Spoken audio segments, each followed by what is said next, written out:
उतार चढ़ाव के बीच शानदार रिकवरी करते हुए बाजार और आखिरी 1.5 घंटे में रहेगा भरपूर एक्शन, क्योंकि आज है बैंक निफ्टी की वीकली एक्सपायरी और बैंक निफ्टी लाल और हरे निशान के बीच में झूलता हुआ लोअर लेवल से रिकवर होकर अहम लेवल के पास पहुंचता हुआ। तो आज की क्लोजिंग होगी बेहद अहम और करेंगे हम कल की बैंक निफ्टी के बाद निफ्टी की कल की वीकली एक्सपायरी की तैयारी। आइए, आप देख रहे हैं जी बंधन के बिजनेस बंधन म्यूचुअल फंड स्टूडियो से फाइनल ट्रेड।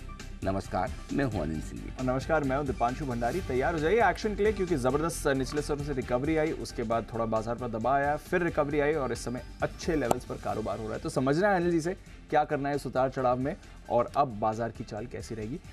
पहले तो बताएं सर, इस समय की बड़ी बातें क्या कह रही हैं? इस समय की बड़ी बात यही कि दीप हल्के लाल निशान में आपको निफ्टी ट्रेड करता हुआ दिखेगा। 75 अंकों का नुकसान है, लेकिन बैंक निफ्टी एकदम फ्लैट है। इस वक्त 21,500 के आसपास ट्रेड करता हुआ दिख रहा है।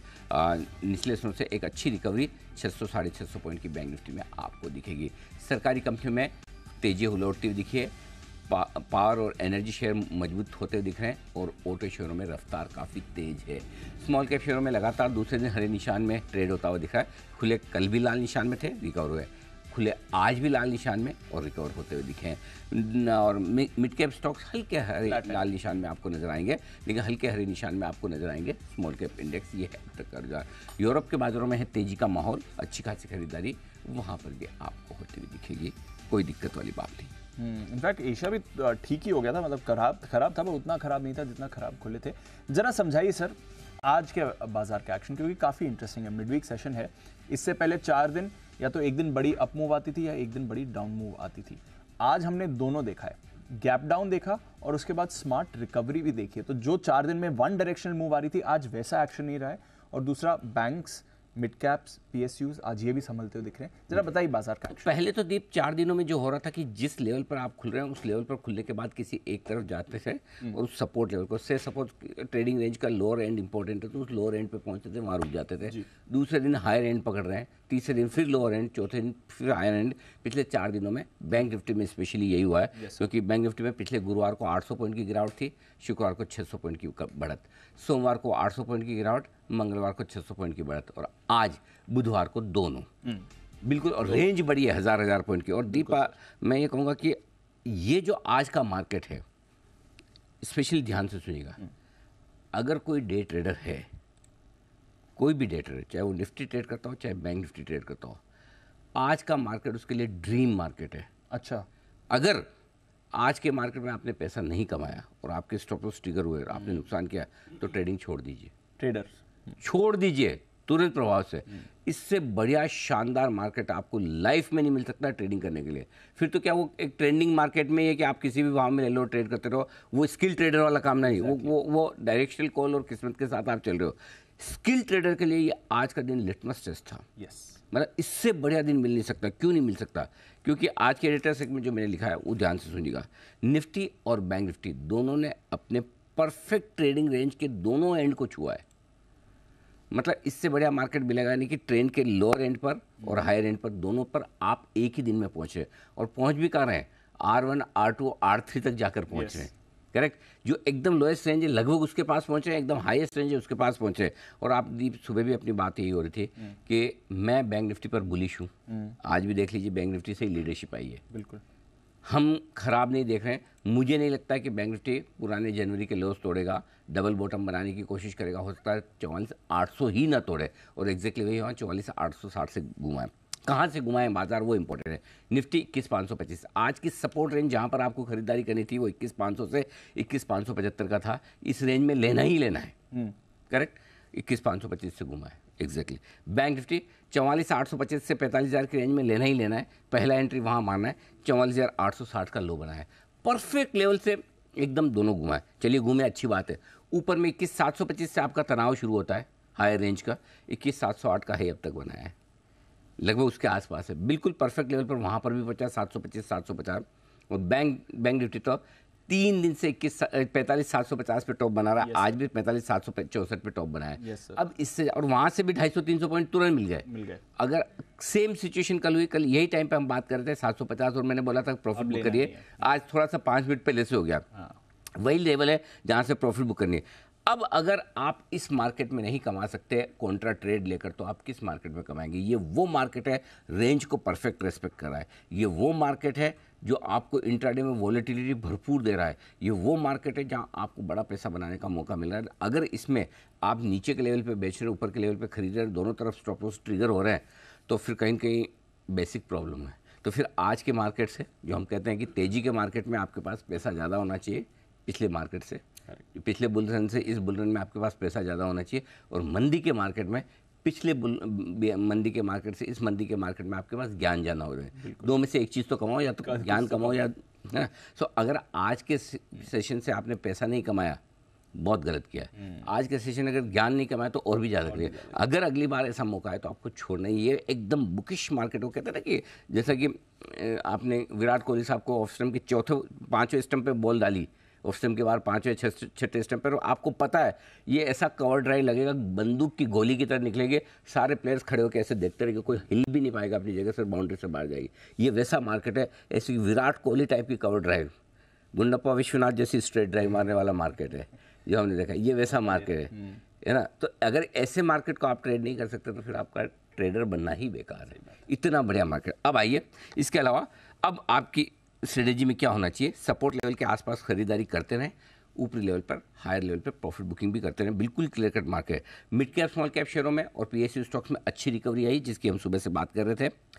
अब एक और इंटरेस्टिंग चीज़ जो बताऊँ, मिड कैप स्मॉल कैप शेयरों में रिकवरी आई है, अच्छी बात है, आई और आएगी भी। और कुछ कुछ स्टॉक्स का जिनका हम जिक्र करते हैं, आज देखिए भेल, देखिए गजब का रिकवर हुआ, जहाँ से हमारी रिकमेंडेशन लिस्ट में आया, बहुत बढ़िया स्टॉक वहाँ से मूव करते हुए दिखा है। एसजेविन की हम बात कर रहे थे कैश मार्केट के स्टॉक में देखिए, नेल्को आज हमारी लिस्ट में था, 9% ऊपर है। हिंदुस्तान को, नेल्को छोड़िए, नेल्को तो फिर भी सबको पता था, हिंदुस्तान के ऊपर हमने क्लियर कर कहा 5-6% घटेगा, तो वहाँ से 5% घटकर 4% ऊपर है। दीप, ये है कमाल स्टॉक्स का, जो एकदम परफेक्ट लेवल से घूम रहे हैं। आई थिंक इससे बढ़िया मार्केट आपको मिलेगा नहीं। सो ऐसे में ये जो रिकवरी आई, इस रिकवरी में लेकिन ऊपर में प्रॉफिट बुकिंग भी करना है आपको जी।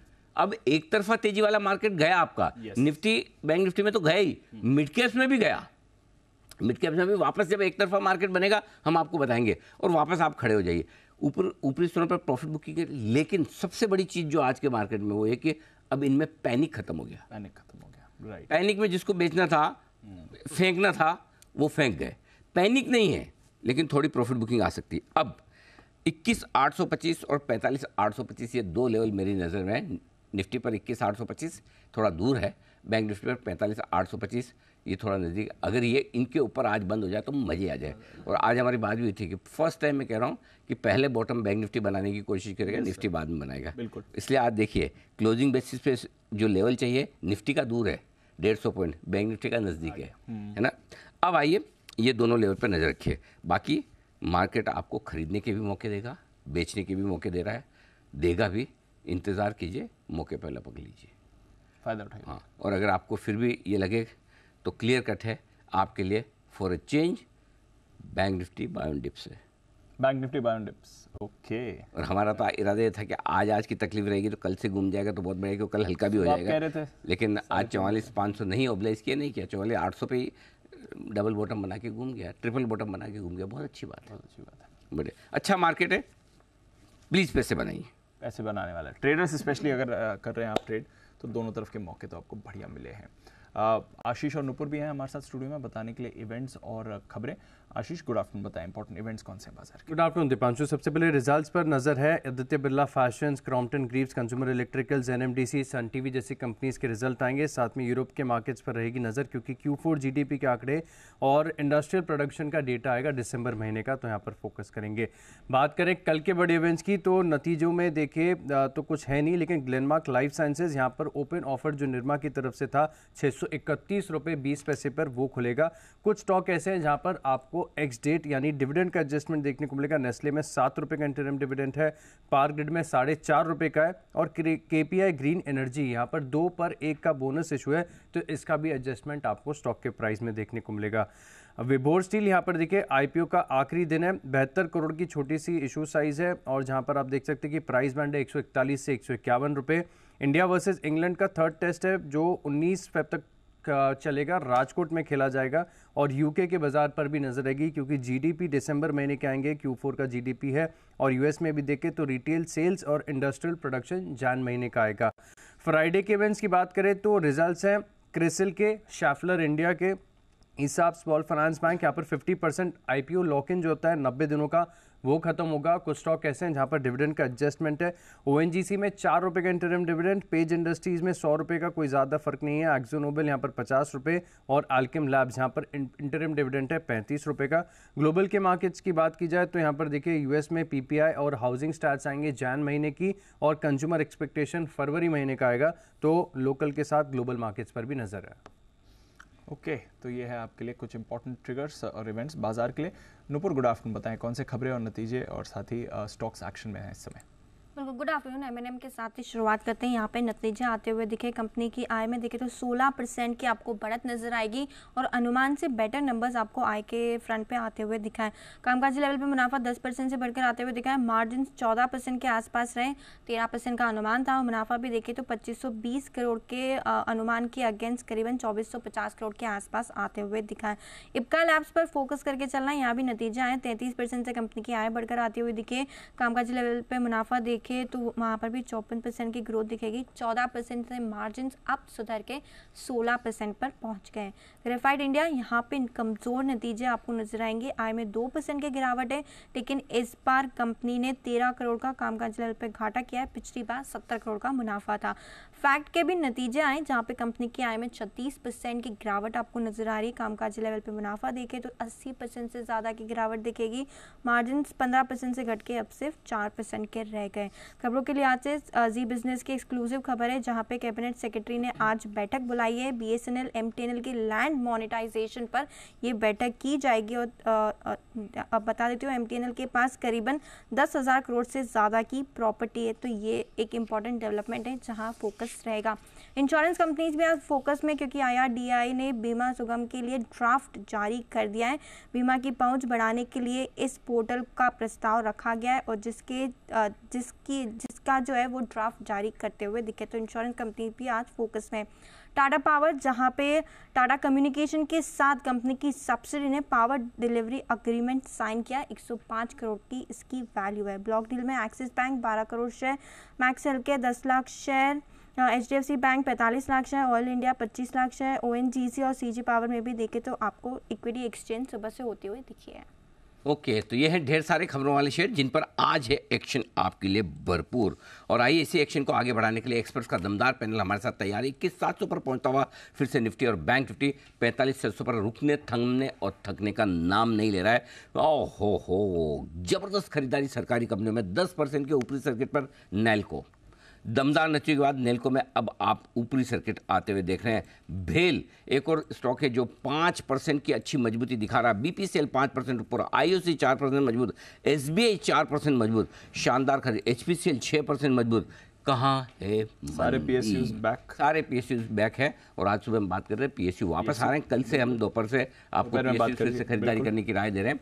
देख लीजिए दोनों ही तरफ जब गिरावट शुरू हुई 4 दिन तक लगातार आपको कहा सरकारी कंपनियों में सावधान हो जाइए। जब वापस से खरीदारी शुरू हुई तब भी आपको एकदम क्लियर कट बताया, एकदम परफेक्ट आता हुआ दिखा। आइए बढ़ते आगे और बिगुल वागले साहब के लिए वागले का वंडर।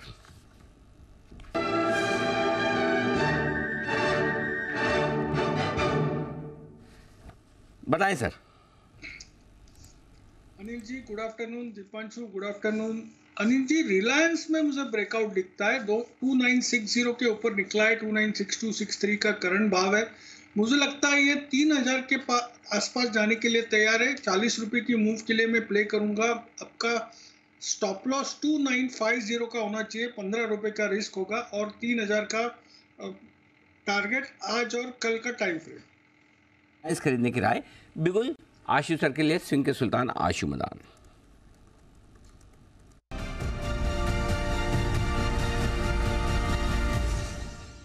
बताएं आशु सर। अनिल जी 720 रुपए की एसबीआई की कॉल लेनी है और एक 750 की एक बेचनी है। एसबीआई में फिर से बुल स्प्रेड बनाना है। अनिल जी ये 700 के ऊपर जिस तरह से टिका रहा है, बैंक निफ्टी घटा, बाकी इधर उधर मारधाड़ मची, अनिल जी बिल्कुल नया भाव बना और लगता है कि मतलब बिल्कुल स्ट्रॉन्गेस्ट कैंडिडेट है टुवर्ड्स अब 800 जाने के लिए। लेकिन अनिल जी देखिए मार्केट है और इस मार्केट में अनिल जी देखिए एक्सीडेंट्स कैसे हो रहे हैं। जितनी बड़ी बुल मार्केट उतना बड़ा एक्सीडेंट। भारत फोर्ज, हिंडाल्को, इस चीज का हमेशा ध्यान रहना चाहिए अनिल जी। कभी भी मतलब एक डिसिप्लिन लाइफ में सीखा है कि कॉम्प्लेसेंट नहीं होना, जितने मर्जी कॉन्फिडेंट हो आप। तो अनिल जी एसबीआई की 720 की कॉल लेनी है, 750 की एक बेचनी है। कॉस्ट होगी 18 रुपए, 720 पे 18, अनिल जी 738 रुपए, 746 का तो फ्यूचर ही हो गया है। अभी आपने शो शुरू किया था तो 41-42 था और 47-46 हो गया है। तो अनिल जी 18 रुपए की कॉस्ट देके मुझे लगता है कि एसबीआई में लॉन्ग रहना चाहिए। सारी मारधाड़ के बाद जिस तरह से निकल के आया है तो अनिल जी बहुत अच्छा लग रहा है एसबीआई। और अनिल जी बजट पिक्स में जो मैं बार बार रिमाइंड करवाता हूं सबको, बीपीसीएल, एसबीआई और तीसरा इंडस टावर था। बीपीसीएल में धमाल हो गया, एसबीआई में भी धमाल हो गया, तिजोरी खुल गई। और अनिल जी इंडस टावर भी मैं फिर रिएटरेट कर रहा हूं कि बैन में है, लेकिन जिसने लिया हुआ डिलीवरी के लिए बिल्कुल बने रहे, डटे रहे, कोई दिक्कत नहीं लगती इंडस टावर में। ये है आपके लिए एसबीआई का कॉल ऑप्शन खरीदने की राय। ओके, रखिए इस पर नज़र। एक्शन में ये आ भी रहा है इस समय।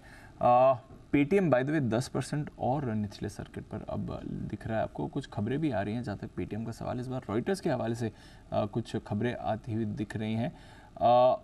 ओवरसीज ट्रांजैक्शन की डिटेल्स मांगी गई हैं, ये इंटरेस्टिंग है और ये आई थिंक और थोड़ा सीरियस मैटर बन रहा है इनके लिए।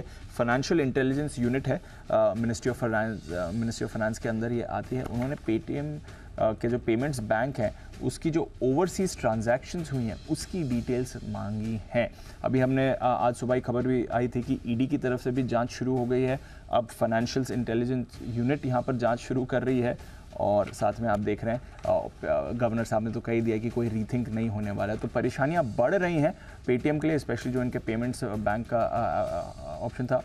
ऑलरेडी हमने देखा है, गवर्नर साहब ने भी हाईलाइट किए थे, कुछ लैप्सेस हुए हैं, मनी लॉन्ड्रिंग की भी बात की गई थी। अब फाइनेंशियल इंटेलिजेंस यूनिट भी यहाँ पर जांच कर रही है, उन्होंने डिटेल्स मांगी हैं ओवरसीज ट्रांजैक्शंस की। तो और बड़ी परेशानी पेटीएम के लिए आ रही है। 10% के निचले सर्किट पर शेयर आपको दिख रहा है, 350 के भी नीचे इस समय है पेटीएम। परेशानी इसके लिए और बढ़ रही है, नज़र रखेंगे और जैसे जैसे कुछ भी डेवलपमेंट्स या डिटेल्स आएंगे आपके सामने भी हम इसे रखेंगे।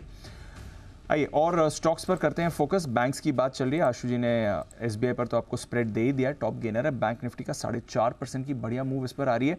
बैंक ऑफ बड़ौदा भी अच्छा दिख रहा है, 2.5% ऊपर। बीओबी का भी काउंटर इस समय ट्रेड कर रहा है। सचिन जी से भी एक बार जरा बीओबी के चार्ट पर राय ली जाए। Sachin ji good afternoon. हालांकि डेज हाई पर नहीं, इनफैक्ट डेज लो पर ट्रेड कर रहा है इस समय बीओबी, बट फिर भी 2.5% ऊपर है। बैंक निफ्टी का सेकंड बिगेस्ट गेनर है, अच्छी मूव है इसमें। जरा बताएं सर इसके चार्ट के बारे में। Good afternoon Anil ji. Clearly I think जिस तरीके से पीएसयू बैंक्स में एक तेजी है, यहाँ पर भी स्पेशली जो एक एलिवेटेड बेस इसने रिकन्फर्म किया है 250 के आसपास का, मुझे लग रहा है वो काफ़ी सिग्निफिकेंट होगा। And despite of the price action यहाँ पर अभी भी इसका ओवरबॉट जोन हिट हुआ नहीं है, तो इमीडिएट बेसिस पे मुझे लग रहा है 285 तक ये रैली एक्सटेंड हो सकती है। तो यहाँ पर बने रहने की सलाह होगी 255 के स्टॉप लॉस के साथ। तो ये राय आपके लिए बैंक ऑफ बड़ौदा है। बिल्कुल सुमित जी के लिए सुमित का सुपरहिट।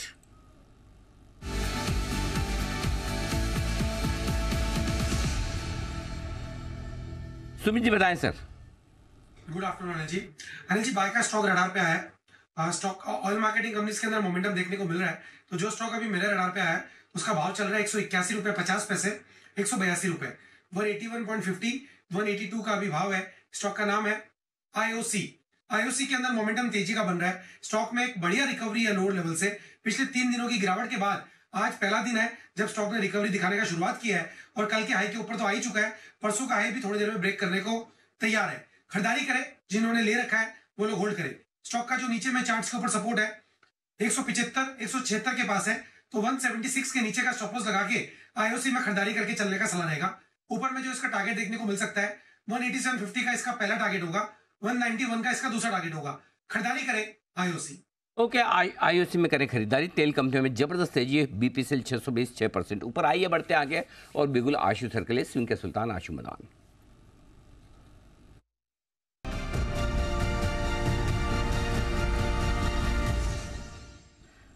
बताएं आशु सर।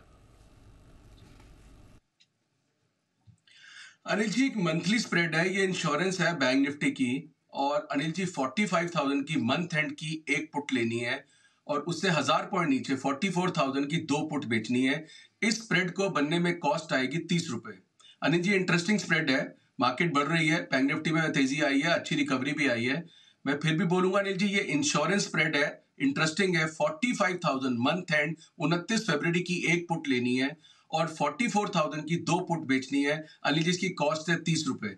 अनिल जी, बढ़ेगा घटेगा 30 रुपए के 60 रुपए तो हम मतलब टचवुड बाय गॉड्स ग्रेस बना ही लेंगे। और अगर Anil ji 500-700 point bank Nifty जो आज भी 45,000 के नीचे एक बार था, मतलब ऐसा आ गया तो अनिल जी इसमें बहुत बड़ा जैकपॉट लग जाएगा। सेफ कहां तक है अनिल जी? 43,000 तक, यहां से 2700 पॉइंट नीचे।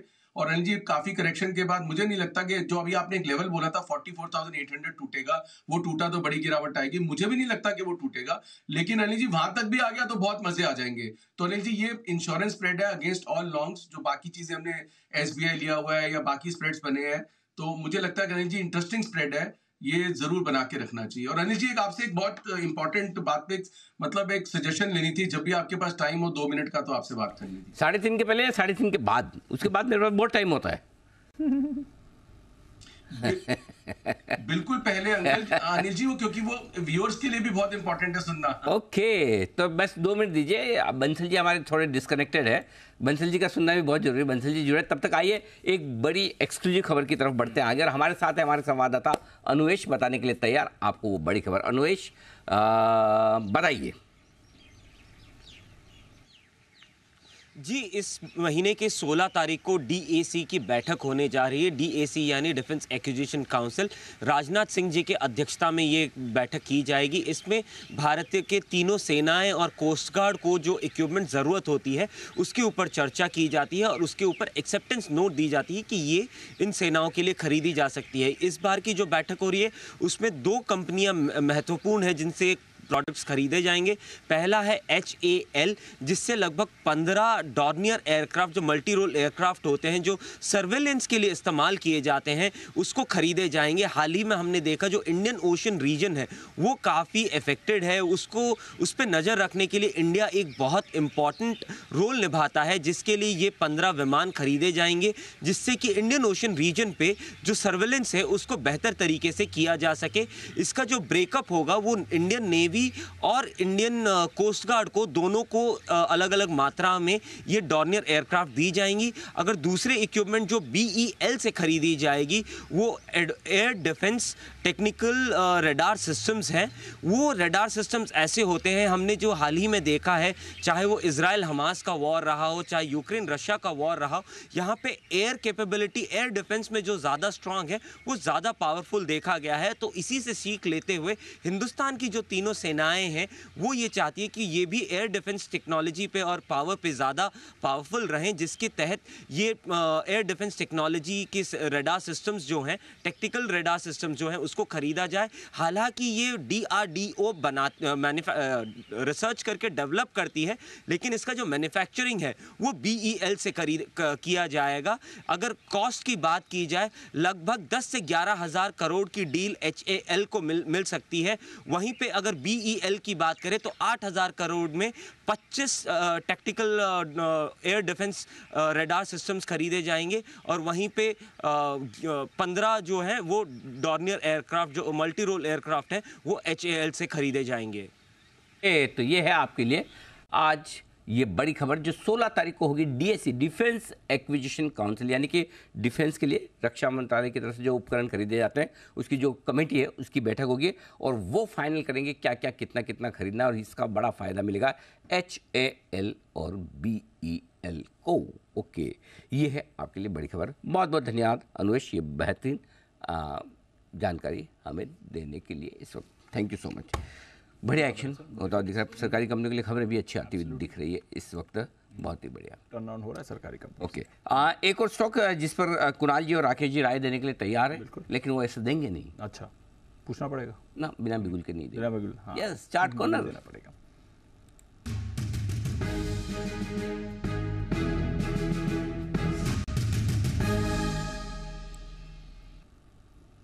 बताएं सर्स। बंसल जी दोपहर में भी गर्मी कम नहीं, सर्दी कम नहीं, आपने बताने को बोला है तो अनिल जी एक मिनट बंसल जी, अब तो सर्दी कम हो गई होगी।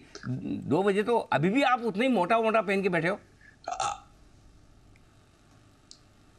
अनिल जी मैं तो अब इसको उतारूंगा अनिल जी आफ्टर 8 PM अनिल जी, जब सेलिब्रेशन शुरू होंगी। अच्छा अनिल जी नीचे हाफ है, मैं कुणाल जी जैसा ही मैन नहीं हूँ अनिल जी, आधी नहीं बंसल जी, टी-शर्ट में ऐसे अनिल जी बंसल जी आजकल है ना, बंसल जी हो गए आजकल जेनजी टाइप। जेनजी में मालूम है क्या होता है? क्या होता है?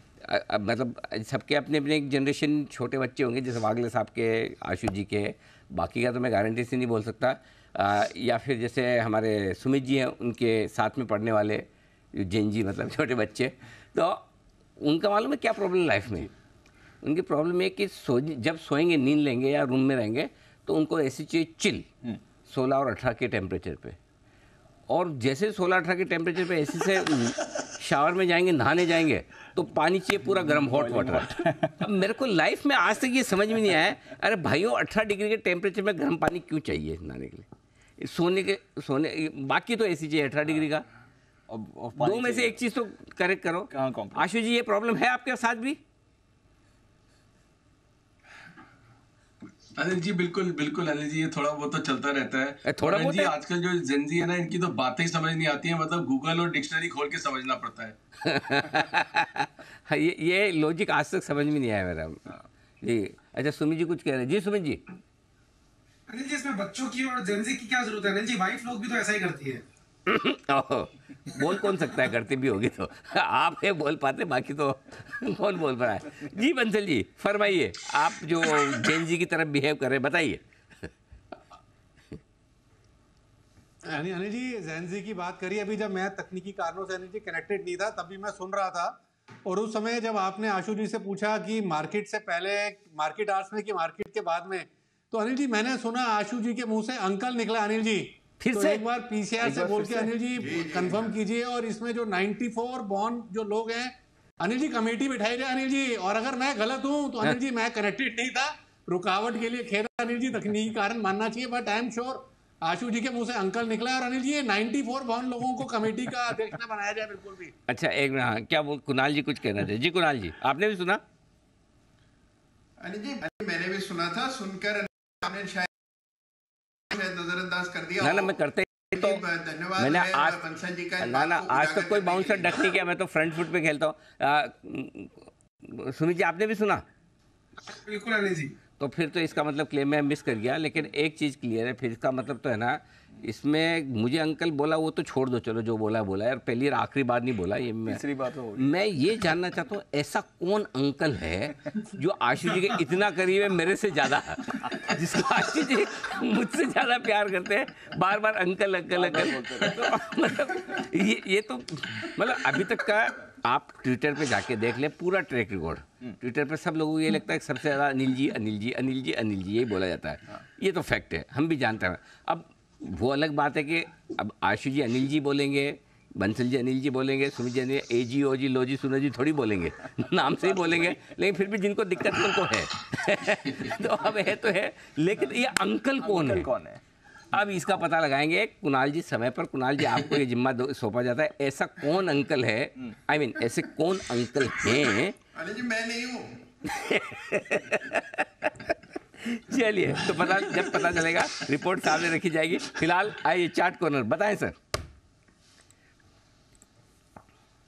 अनिल जी खरीदारी की राय है डीएलएफ में, मतलब कि 3 दिनों से साइडवेज होके एक तेजी से निकलने को तैयार है। स्टॉक के अंदर 3 तरीके का पॉजिटिव क्रॉसओवर देखने को मिल रहा है। पहला है लीडिंग इंडिकेटर पर, दूसरा लैगिंग इंडिकेटर्स पर, और तीसरा मोमेंटम इंडिकेटर्स पर। स्टॉक में एक बड़ा उछाल की संभावना है। ओवर टू कुणाल जी। अरे जी देखिए चार्ट स्ट्रक्चर लगातार स्ट्रॉन्ग रहा है डीएलएफ का, सारे एवरेजेस के ऊपर डीएलएफ ट्रेड कर रहा है। 50 days moving average, 200 days moving average के ऊपर ट्रेड कर रहा है। चार्ट पर एक पैटर्न बना है जिसको बुलिश पेनेंट पैटर्न कहते हैं, ब्रेकआउट आता हुआ दिखाई पड़ रहा है डेली चार्ट्स पर, तो हमारी खरीदारी की राय है। यहां पर एक स्टॉप लॉस रखें, स्टॉप लॉस आपको 825 रुपए पर 825 पर रखना है, खरीदारी करनी है डीएलएफ में। पहला टारगेट होगा स्टॉक के लिए 860 रुपए का, 860 का। इवेंचुअल टारगेट होगा 875 रुपए का, तो 860 875 के टारगेट के लिए डीएलएफ में खरीदारी करें।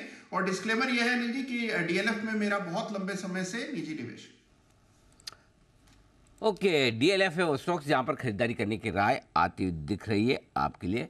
825 के स्टॉप लॉस के साथ खरीदें 860 और साथ ही साथ 875 के टारगेट के लिए आइए सेठी साहब से की जाए मुलाकात। सदाबहार सेठी साहब की short term pics.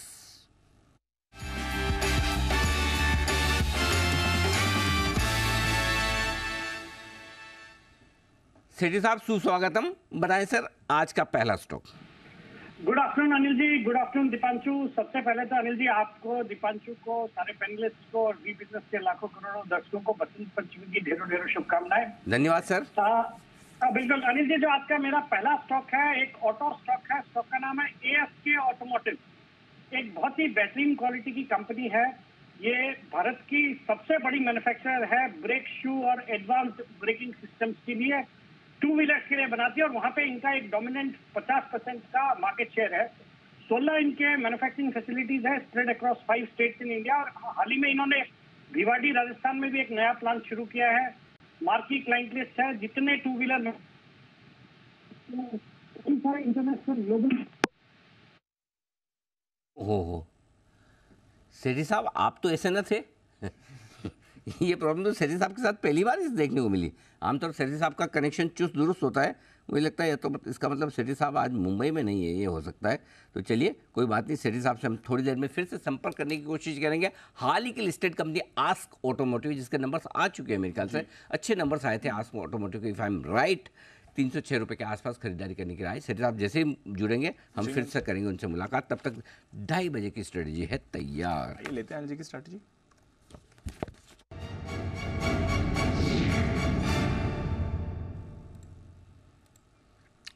Global markets भी अच्छे मूड में दिख रही हैं अनिल जी। डाउ फ्यूचर्स आपका 50 अंक ऊपर है, नैस्डैक फ्यूचर्स 70 अंक ऊपर आपको दिख रहे हैं। तो कल की गिरावट के बाद आज फॉलो ऑन सेलिंग नहीं दिख रही है फ्यूचर्स में। चीन, हांगकांग, ताइवान मजबूत थे, बाकी एशिया में नरमी थी, बट जिन लेवल्स पर खुले थे वहाँ से तो स्टेबल थे। चीन ऑफकोर्स बंद था, बट हांगकांग, ताइवान आपके लिए मजबूत थे। बाकी जो एशिया के मार्केट थे ऑफ लोज ही बंद हुए थे, तो वहाँ पर अच्छा एक्शन था। यूरोप के बाजारों में खरीदारी दिख रही है। कच्चा तेल आपका स्टेबल है, रुपए में भी कुछ ज़्यादा बड़ा एक्शन नहीं है। तो ग्लोबल संकेत कल की गिरावट के बाद आज स्टेबल है। हम अभी ऑफ कोर्स पॉजिटिव ट्रेड कर रहे हैं। डेज हाई पर बैंक निफ्टी है 45,800। सर बताएं क्या करना है। सुबह की कमेंट्री के बाद अभी की कमेंट्री में एक छोटा सा बदलाव है। बताइए। जो सुबह हमने कहा कि आप आराम से नीचे के आसपास खरीदिए, बैंक निफ्टी लीड करेगा, डबल बॉटम बनने के पूरे संकेत है। पैनिक में डरिए मत। Mid cap, small cap share, PSU सारे आपके लिए रिकवर होने को तैयार है। कहीं कोई दिक्कत की बात नहीं है, सरकारी कंपनी है। और हमारा ये भी क्लियर कट था कि ट्रेडिंग रेंज के हायर एंड पे जो कि 21,750 से 21,850 का, 21,725 से 21,825 का निफ्टी का है, वहाँ प्रॉफिट बुक कीजिए। और बैंक निफ्टी का 45,750 के आसपास का वहाँ प्रॉफिट बुक कीजिए। एक छोटा सा चेंज बताइए। जो ये प्रॉफिट बुक करके शॉर्ट करने के राय ऊपर के रेंज पे थी, इसको हम एक दिन के लिए पोस्टपोन कर रहे हैं। आज नहीं करेंगे। आज नहीं करेंगे? नहीं। ओके। यहाँ से थोड़ा सा व्यू हमने और पॉजिटिव ऊपर की तरफ खींचा है। ओके। कैसे?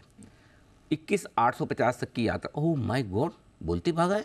21,850, 21,925 तक की यात्रा करने की तैयारी निफ्टी कर रहा है कल तक के लिए। और कल वीकली एक्सपायरी, इसलिए हम अभी शॉर्ट नहीं करेंगे। और सुबह मैंने कहा कि ज़्यादा डरिए मत, ज़्यादा वॉलेटिलिटी रहेगी तो कल तक रहेगी, वो अलग बात है। मार्केट आपको पहले ही ओबलाइज कर रहा है तो अच्छी बात है। सो अभी हम थोड़ा सा अपनी तेजी को एक्सटेंड कर रहे हैं और वो लेकर जा रहे हैं 21,850 से 21,925 के टारगेट कल तक के लिए। ये निफ्टी। बैंक निफ्टी ये टारगेट हमारा 45,825 के ऊपर बंद होने की पूरी संभावना है। दीप हमारा जो ये टारगेट है अब बैंक निफ्टी का ऊपर की तरफ 46,050 से लेकर 46,175 का निकल कर आ रहा है। 46,050 से 46,175 का, लेकिन ये टारगेट सिर्फ आज का है, बैंक निफ्टी का कल का नहीं है। बैंक निफ्टी में जो होना है आज, हम कल के लिए निफ्टी पर बुलिश रहेंगे। देखो वक्त के साथ अपने कौन सा प्लेयर ज़्यादा मारेगा, कौन सा खड़ा रहेगा, ये डिसाइड करना है। एग्जैक्टली। हम कोच है, बिल्कुल हमारे हिसाब से बैंक निफ्टी ने अपनी अच्छी इनिंग खेली है। आज जितनी शॉर्ट करूँगी इसको करनी ही कर लेने दो। 46,050, 46,175 आए, यहाँ पे सारा थैंक यू करके बैठ जाना शांति से। ठीक है, बिल्कुल आराम से। उसका ऊपर जो कमाने दो, सारा दुनिया भर का धन आपको नहीं चाहिए। थोड़ा रेस्ट दे दो, दूसरों को भी कमाने दो। जो 46,175 पे अगर आपसे कोई लेके जाता है तो धन्यवाद बोलना चाहिए। 45,975, 46,050, 46,175, बस इस रेंज में प्रॉफिट बुक करके आराम से बैंक निफ्टी ऐसे बैठ जाइए, बिल्कुल यूँ करके एकदम 45,975 से कर दीजिए अगर आपको ठीक लगे तो। निफ्टी जरूर हम कल तक के लिए रुकेंगे 21,850। क्यों? अब जो एक तो मैं पहले डेटा बता दूँ। डेटा क्या कह रहे हैं? कायदे से निफ्टी को 21,700 के ऊपर निकलना नहीं चाहिए, लेकिन निकला भी ऐसे गोली की तरह 21,700 का कॉल राइट है, ट्रैप। 21,800 पर कॉल राइटर है, 83 लाख शेयर का, वो भी ट्रैप होने को तैयार बैठा है, इसलिए ये और मजबूती दिखाएगा। बैंक निफ्टी 46,000 आखिरी बाधा है, 78 लाख शेयर वहाँ पर है। एक बार 46,000 को पार करने की कोशिश की बैंक निफ्टी ने तो 46,200 तक, 46,175 जाने की कोशिश यहाँ भी हो सकती है। मैं तो बोलूँ चलो 46,200 नहीं भी गया, 46,000 भी आए तो कौन सा कम है। सो अच्छी बात ये दीप कि हमने दोनों ही वक्त, कल भी और आज भी, दोनों बैंक निफ्टी का बड़ा ट्रेंड पकड़ना आएगा। और मुझे एक्चुअली मैं बताऊँ आपको, मैं इतना प्रेशर फील कर रहा था क्योंकि पिछले 3 हफ्तों से बैंक निफ्टी की चाल समझ नहीं आ रही थी और ट्रेड बन नहीं रहा था, न तेज़ी करने का बन रहा था न, लेकिन 2 दिनों में 2,000 पॉइंट का ट्रेड नीचे से पकड़ लेना ये अच्छा हुआ कम से कम। नीचे से अगर मूवमेंट बढ़िया मिल रहा है, 1,000 पॉइंट के दोनों ट्रेड 2 दिन के पकड़ में आएगी, ये बड़ी चीज़ है। अब हम 46,200 के आसपास, जहाँ हायर रेंज है 175, 46,000, जहाँ भी आप उसके आसपास, वहाँ थैंक यू कर देंगे। और ये आज का बैंक निफ्टी के लिए कल कुछ नहीं रखना कल, क्योंकि सारी शॉर्ट कवरिंग आज होएगी। कल फ्रेश खरीदारी चाहिए और 46,200 पे कोई ऐसा कूद के बैंक निफ्टी लेके आने वाला नहीं है। आज फिर इंडेक्स मैनेजमेंट है, बैंक निफ्टी जोर लगा रहा है, आईटी बोला मैं ठंडा हूँ। अगर 2 दिन तक आपका पीएसयू ठंडे थे, बैंक ठंडे थे, तो आपका आईटी फार्मा से सपोर्ट आएगा। सेक्टोरल टर्निंग परफेक्ट चल रही है, और अगर इस सेक्टोरल टर्निंग से जब मंदी में डर लगता है तो तेजी में और कॉन्फिडेंट भी नहीं होना। वहाँ पर 46,000, 46,200 पे रुक जाना है बैंक निफ्टी को। और निफ्टी में थोड़ी जगह बाकी है, 850 से 925 तक, उसके लिए एंजॉय कीजिए। 1000 पॉइंट का स्विंग ऑलरेडी हो गया बैंक निफ्टी पे, बिल्कुल आज भी, मतलब बिल्कुल पिछले कुछ दिनों का ट्रेंड इंटैक्ट है। 5 लगातार 5वां दिन है, लगातार 5वां दिन है।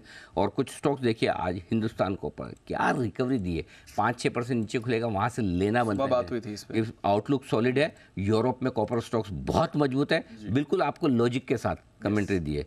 भेल बिल्कुल लॉजिक के साथ आपको बताया कि क्यों लेना है। आज का 2 टारगेट 216, 222 भी आ चुका है, 225 का टारगेट भी ऑलमोस्ट आने की तैयारी है, 230-23-50 तक पहुंचा है भेल। तो ये तभी हो सकता है जब आप आराम से स्ट्रेस फ्री रहे, ट्रेंड को पकड़ने की कोशिश करें। बहुत बढ़िया मौका मार्केट ने दिया। इस बीच आइए, वोखाड़ के रिजल्ट आपकी स्क्रीन पर फ्लैश होते हुए दिख रहे हैं। आए 699 करोड़ से बढ़ पूरे 2 करोड़ बढ़कर 701 करोड़, यानी कि कुछ नहीं मिला। कंसोलिडेटेड घाटा 96 करोड़ से घटकर 83 करोड़, यानी कि घाटे में ही है कंपनी, लेकिन थोड़ा घाटा हुआ है कम। ये आपके लिए वोखाड़ के रिजल्ट। आइए, सेठी साहब को जुड़ने में लगेगा थोड़ा सा वक्त।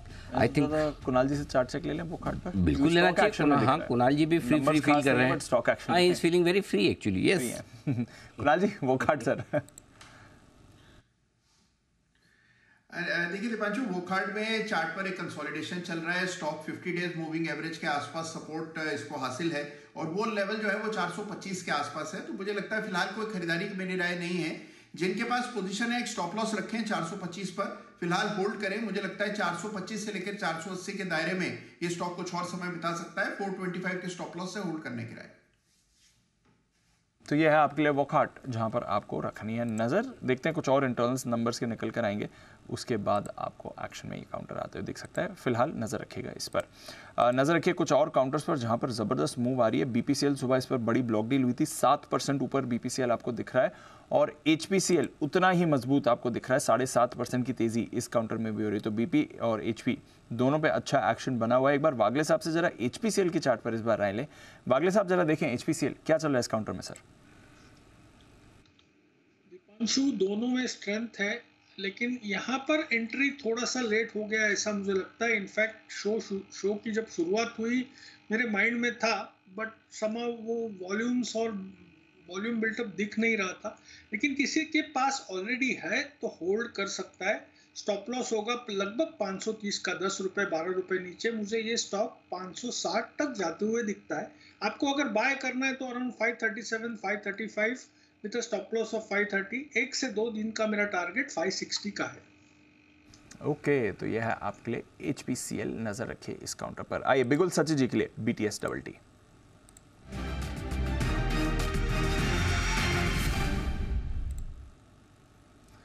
बताएं सची जी।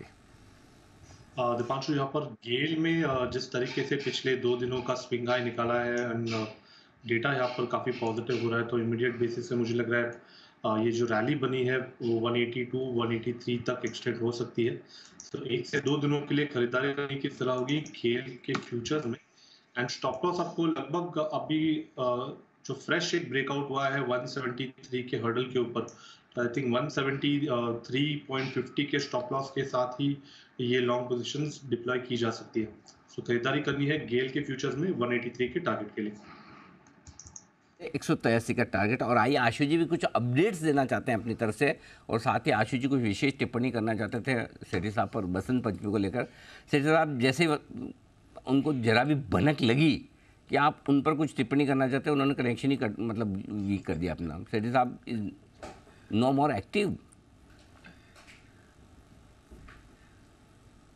अनिल जी देखिए, अपडेट तो यही था, जो निफ्टी का स्प्रेड अनिल जी 21,700-900 बना था, बहुत ही बढ़िया स्वीट स्पॉट में आ गया अनिल जी, बहुत मजे आ रहे हैं। 20 रुपए का स्प्रेड था। आज वर्स्ट मार्केट में भी अनिल जी वो 30-32 रुपए था, और कन्विक्शन थी कि इंडेक्स पे एक रिवर्सल आ सकती है, और बड़ी अच्छी रिवर्सल आई है। वेदांता का एक स्प्रेड चल रहा है अनिल जी, नीचे जरूर आया, बहुत लोग जिटरी हो रहे थे, 280-300 का 1:1 बना हुआ है। कुछ लोगों ने कहा कि क्या करें, तो मैंने कहा रिपेयर करना है तो कर लो। बट अनिल जी मेरे को पूरी कन्विक्शन है वेदांता में भी कि ये भी जो नैल्को में हुआ है, ये वेदांता वगैरह में मूव वापस चलेगी, तो पूरी कन्विक्शन है अनिल जी। किस लिए अनिल जी? स्प्रेड की ब्यूटी यही है, अभी 29 फरवरी की एक्सपायरी है, कोई डरने घबराने की बात नहीं है। बीच में हजार पॉइंट के फॉल आ जाते हैं, 10% के नीचे सर्किट लगते हैं, और कंट्रोल में रहता है। अनिल जी सेठी जी को तो मैं ये बोल रहा था कि सेठी जी ने आज अपने सब दोस्तों को अलग अलग विश किया है, जो उनसे जिनसे वो देखते हैं कि जो अनमैरिड है उनको कहते हैं हैप्पी वैलेंटाइन, और जो मैरिड वाले हैं उनको बसंत पंचमी।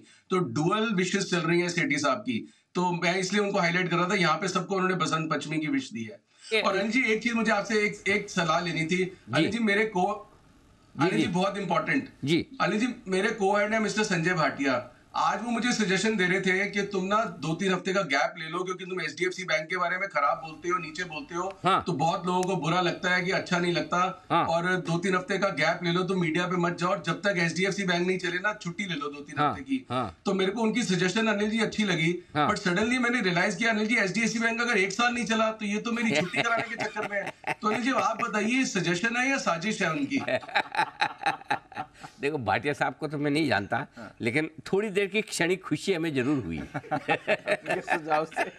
उनके सुझाव से हमें खुशी जरूर हुई इसमें तो देखो सच तो बोलना पड़ेगा, लेकिन अरे मतलब आप तो आशु जी, प्रॉब्लम आपकी क्या है? चलो आप शो नहीं भी करोगे तो कौन सा चैनल नहीं देख रहे होंगे, और कौन सा बाद में आने के बाद छोड़ दोगे। Exactly. तो इसलिए आप जो कर रहे हैं एकदम वही करते रहे, बिल्कुल परफेक्ट है। भाटिया साहब आशु जी को डिस्टर्ब बिल्कुल भी ना करें, बिल्कुल उनको शो करने दें, और लगे तो आशु जी के शो और बढ़ा दें ना, ताकि हर शो में कितनी बार बोलेंगे HDFC बैंक के लिए, कभी तो खुद भी थकेंगे। लेकिन वाकई में कल ऐसा पहली बार झलक दिखाई HDFC बैंक ने कि थोड़ा बढ़ने को तैयार है, और वापस ठुस। जिस दिन आशु जी शो में नहीं हो थोड़ा बढ़ जाता है, जिस दिन आशु जी आए वापस घट जाता है, वैसा हाल हो गया अभी। नहीं आशु जी, लेकिन अच्छी बात है कि आपका व्यू एकदम परफेक्ट है, एकदम करेक्ट है, और वो होना भी चाहिए। आइए अच्छा, आशु जी विश्वेश जी ने मैसेज भेजा है, बोले वो क्षणिक खुशी वाला जो आपका डायलॉग था वो एकदम मस्त था, जो बोले मैंने भी ऐसा ही फील किया था। आइए बिल्कुल किसके लिए? सुमित जी के लिए तैयार, सुमित के सुपर हिट।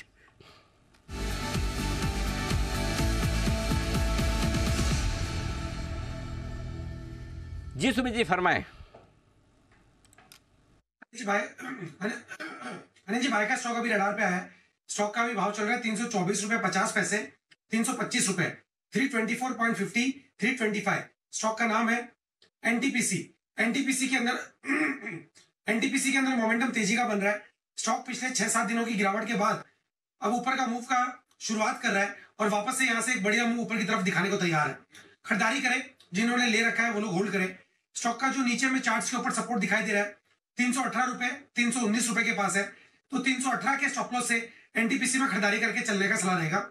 ये बाउंस में ऊपर में जो टारगेट देखने को मिल सकते हैं, 332 का इसका पहला टारगेट होगा, 335 का इसका दूसरा टारगेट होगा। ये दोनों शॉर्ट टर्म के टारगेट है। पोजिशन टारगेट में 350 रुपए तक के लेवल ऊपर में देखने को मिल सकते हैं, तो खरीदारी करें NTPC।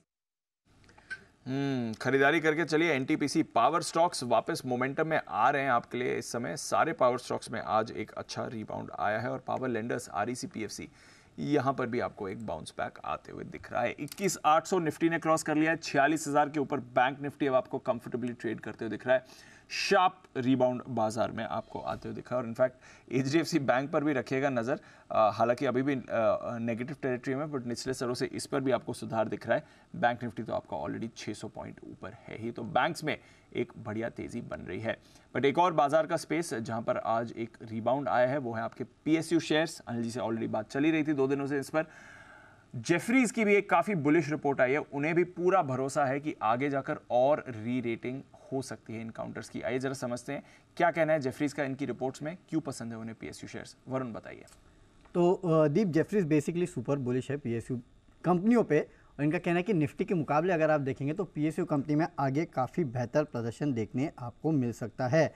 इनका कहना है कि पीएसयू इंडेक्स का बेहतर प्रदर्शन जो है 2020 में पहले बार देखने मिला। एक दशक के खराब प्रदर्शन के बाद बेसिकली अगर आप देखेंगे तो पीएसयू कंपनियों ने इस तरह का प्रदर्शन दिया है। ईपीएस अपग्रेड आए, आरओई में सुधार हुआ, और इसके चलते पीएसयू कंपनीज में आउट परफॉर्मेंस देखने मिला है। इनका कहना है कि अभी भी पीएसयू इंडेक्स को अगर आप देखेंगे तो निफ्टी के मुकाबले 40% डिस्काउंट पे पीएसयू इंडेक्स ट्रेड करता है, ये जेफरीज का कहना है। और औसतन पीएसयू में 15% के आसपास की री रेटिंग जो है उसकी क्षमता है। पीएसयू बैंक्स के वैल्यूएशन जो है वो इनको काफ़ी सस्ते लगते हैं।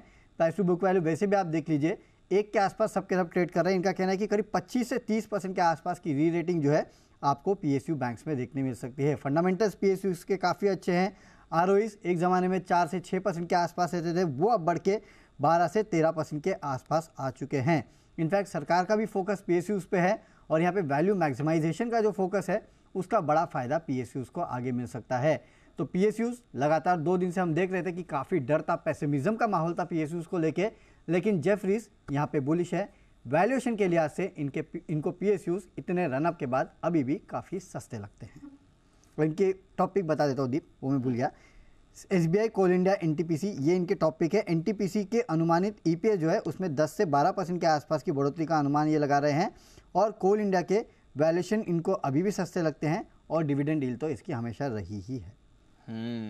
चलिए, ये है आपके लिए जेफरीज का भरोसा पीएसयू शेयर्स पर। कोल इंडिया पसंद आ रहा है, एनटीपीसी पसंद आ रहा है, एसबीआई पसंद आ रहा है, सारे स्टॉक्स जो हमारे पैनल ने भी कई बार आपके साथ बात करी है। सनी अग्रवाल साहब भी हमारे साथ शो पर जुड़ रहे हैं, उनका भी करते हैं स्वागत। Sir welcome. जरा बताएं पीएसयूज स्पेशली रीसेंट करेक्शन के बाद कोई ऐसी स्पेस या कुछ ऐसे स्टॉक्स जो आपको भी अट्रैक्टिव लग रहे हो पीएसयू स्पेस में? गुड आफ्टरनून दीपांशु, शो में इनवाइट करने के लिए धन्यवाद। बेसिकली पीएसयू में डेफिनेटली जो एक फ्रॉड था वो जो हालांकि जो पिछले 2-3 दिन में करेक्शन हुआ है उसके बाद कहीं ना कहीं कम तो हुआ है, और स्पेशली जो पीएसयू जहाँ नतीजे अच्छे आ रहे हैं या जहाँ एक विजिबिलिटी स्ट्रांग है अर्निंग की, डेफिनेटली वहाँ मुझे लगता है कि अभी भी एक स्ट्रांग अप ट्रेंड हम देख सकते हैं अगर मैं मीडियम टू लॉन्ग टर्म के लिहाज से देखूं। केस इन पॉइंट जैसे विद इन रेलवे स्पेस मुझे लगता है कि RVNL is very well place, जहां 60-65 हजार करोड़ की ऑर्डर बुक है, कंपनी की 20,000 करोड़ की टॉप लाइन करने की क्षमता है, मोटा मोटी 1500 से 1800 करोड़ बॉटम लाइन बनाने की क्षमता रखती है company. At the same time काफी सारे ट्रिगर है अगले 2 से 3 साल में जहां इनकी order book further scale up हो सकती है। तो हालांकि इन शॉर्ट टर्म में भी 2-3 महीने का में भी हम कंसोलिडेशन देखेंगे, टाइम वाइज करेक्शन देख सकते हैं, but with in railway space RVNL हमें अच्छा लगता है। अगर मैं डिफेंस की बात करूं तो मुझे लगता है कि अभी भी जो शिपिंग कंपनीज है जैसे मजगांव डॉक, कोचिन, उनमें कहीं ना कहीं वैल्यूएशन का अभी भी कंफर्ट है। अगेन वहां भी विजिबिलिटी काफी लंबी है क्योंकि इनके जो प्रोजेक्ट्स होते हैं लॉन्ग गेस्टेशन प्रोजेक्ट होते हैं, थोड़ा लंबे समय तक इनका ऑर्डर एग्जीक्यूशन चलता है और इसका क्लियर बेनिफिट हमें इन दोनों कंपनीज में देखने मिलेगा। Similarly Hindustan aeronautics again one of the leading company. तो मुझे लगता है कि सर्टन पॉकेट्स में डेफिनेटली पैसे बनाने के मौके हैं पीएसयू में। टाइम वाइज कंसोलिडेशन शायद हमें देखने मिले, मे बी प्राइस वाइज जो अपसाइड है 3-4 महीने के बाद एक अपमूव हमें भी इलेक्शन होने के बाद एक फिर से जब ऑर्डर फ्लो का सिलसिला चालू स्टार्ट होगा उस वक्त हमें फिर एक अपमूव शायद इन सब कंपनी में देखने मिले। ओके, तो ये है आपके लिए राय इस वक्त आती हुई सरकारी कंपनी पर। आइए सेठी साहब आप जुड़ चुके हैं और कनेक्शन भी उनका स्टेबल है, आइए बिना बिगुल के ही उनके पास पहुंच सकते हैं। सेठी साहब पहले तो दूसरा स्टॉक बताओ, क्योंकि पहला तो हमें आस्क ऑटोमेटिव पता चल गया जो 306 पे आपने रिकमेंड किया था, उसके लेवल बता दीजिए, और दूसरा भी। बिल्कुल अनिल जी, पहला जो स्टॉक था आस्क ऑटो, उसके शॉर्ट टर्म टारगेट है 325 के, स्टॉप लॉस रखना है 295 का। और उसके डिटेल्स पता नहीं, मुझे डिस्कनेक्ट हो गया, मैं कहीं बाहर हूँ अनिल जी, मतलब बॉम्बे में नहीं हूँ तो नेटवर्क की प्रॉब्लम थी। बाकी अनिल जी जो मेरा आज का दूसरा स्टॉक है वो एक ब्रोकरेज स्टॉक है, आईसीआईसीआई सिक्योरिटीज में खरीदारी करने की सलाह है, जो 800 के लेवल्स पे अभी ट्रेड कर रहा है। उसके भी टारगेट है 830 रुपए के, स्टॉप लॉस रखना है 790 रुपए का। ये एक लीडिंग ब्रोकरेज कंपनी है भारत की, और जिस तरह से इक्विटी कल्ट चल रहा है, या जो 14 करोड़ अब डीमैट अकाउंट हो गए हैं और जो फाइनेंशियलाइजेशन ऑफ सेविंग्स होने के हैं भारत में, तो उसका एक बड़ा प्रॉक्सी है ये स्टॉक भी। और सबसे अच्छी बात है, वैल्यूएशन के लिहाज से अपने पीएस के कंपैरिजन में बहुत ही सस्ता है। मतलब आप चाहे एंजल वन से कंपेयर करो या बाकी भी और जो ब्रोकरेज स्टॉक्स है उनसे कंपेयर करेंगे तो सस्ता लगता है। फंडामेंटल्स बहुत ही मजबूत है, आईसीआईसीआई ग्रुप की पेडिग्री है, और दिसंबर तिमाही के नतीजे भी तोड़फोड़ थे।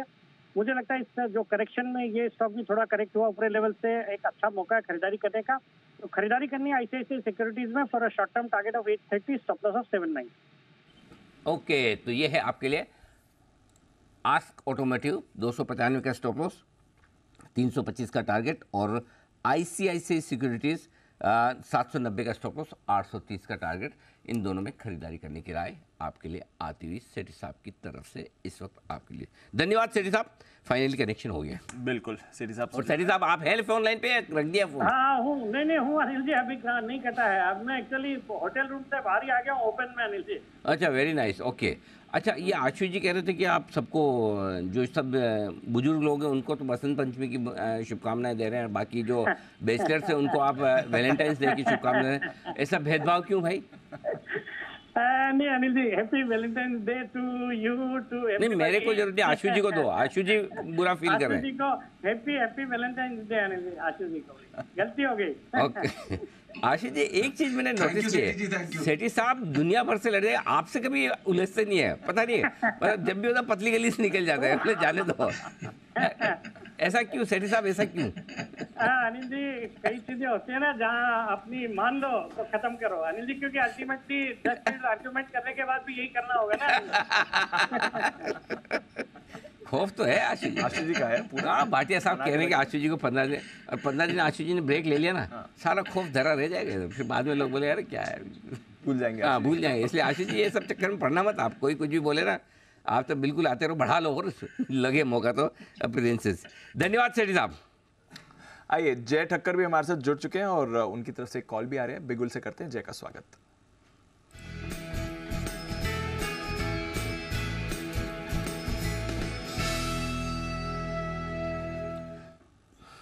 स्वागत है जय, बताएं आपका jackpot call. Very good afternoon to you Deep, and good afternoon to you Anil ji. Deep, खरीदना है एसआरएफ फ्यूचर्स को, ये ट्रेड कर रहा है अभी 2349 टू 2349 2350 ये रेंज में आप एसआरएफ फ्यूचर्स को खरीदे दीप। यहाँ पे एक हल्का सा स्टॉप लॉस लगाइए 2320 का, सो 30 पॉइंट का एक स्टॉप लॉस लगाकर यहाँ पे खरीदारी करे। यहाँ पे टारगेट्स ऊपर में निकल कर आ रहे हैं। फर्स्ट टारगेट वुड बी 2710 2710, यानी कि लगभग 60 पॉइंट ऊपर यहाँ से दी, तो फर्स्ट टारगेट वही आपका रिस्क रिवॉर्ड 1:2 हो गया। सेकंड टारगेट जो निकल कर आ रहा है that comes to 2350, so which is around 100 points up, so आपका 1:3 का रिस्क रिवॉर्ड सेकंड टारगेट में। रीजन बीइंग कि एसआरएफ में आपको बहुत ट्रायंगल पैटर्न में से ब्रेकआउट आते हुए देखने मिला है। So very nice triangular pattern breakout, consolidation का ब्रेकआउट है, इंडिकेटर्स में क्लियरली एक बुलिश क्रॉसओवर देखने मिला है। So at these parameters I think एक अच्छा रिस्क रिवॉर्ड एसआरएफ में लॉन्ग साइड के ट्रेड में निकल कर आ रहा है। 2710 2750 दो टारगेट के लिए करें खरीदारी एसआरएफ में। 2330 का स्टॉप, एक मिनट, 2710 ही दिया है ना, बराबर दिया है टारगेट, एक बार जरा जय 2710 2750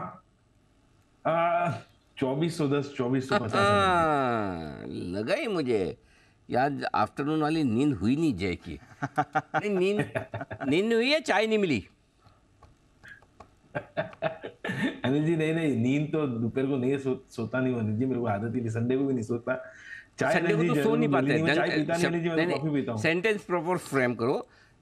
5 दिन ऑफिस में मैं दिन में नहीं सोता, और सैटरडे संडे घर पे सो नहीं पाता, ये सही शब्द है आपके। हाँ, और जय को चाहिए दोपहर के वक्त कोपा लुवाक। हाँ, कोपी लुवाक उनकी, कोपी लुवाक, कोपा लुवाक, क्या कोपी लुवाक क्या है जी? कोपी लुवाक अभी भी पीते हैं हम Kopi Luwak Anil ji. Coffee Luwak energy best energy, एक सुबह आप पी लो बस वो पूरा दिन आपको चार्ज अप रखती है कॉफी। अच्छा, ओहो, जय की ये हम तो सोचते थे आज तक तो हम च्यवनप्राश से ये काम करवाते थे। हमें नहीं पता कॉफी लुवाक भी यही काम करे। चलो एक बार तो ट्राई करना, लेकिन क्या ये प्रोसेस नहीं बताते, पहले पिला देते ना, तब तो हो जाता था। अब प्रोसेस जानने के बाद पीना थोड़ा मतलब बहुत मुश्किल काम है। देखिए किसी दिन हिम्मत जुटेगी तो देखेंगे, बाकी अभी तो नहीं है। चलिए, तो जय की तरफ से है SRF में खरीदारी करने की राय। बिल्कुल, और रखिए हुए उस पर नजर, अच्छा एक्शन में दीप आ गया। चलिए, आज जो शॉर्ट नहीं करने की और ऊपर में रोक के रखने की राय, एकदम 2:30 बजे की स्ट्रेटजी। बिल्कुल आपने सही वक्त बताया कि 21,850 की तरफ बढ़ रहा है, जल्दबाजी न करें।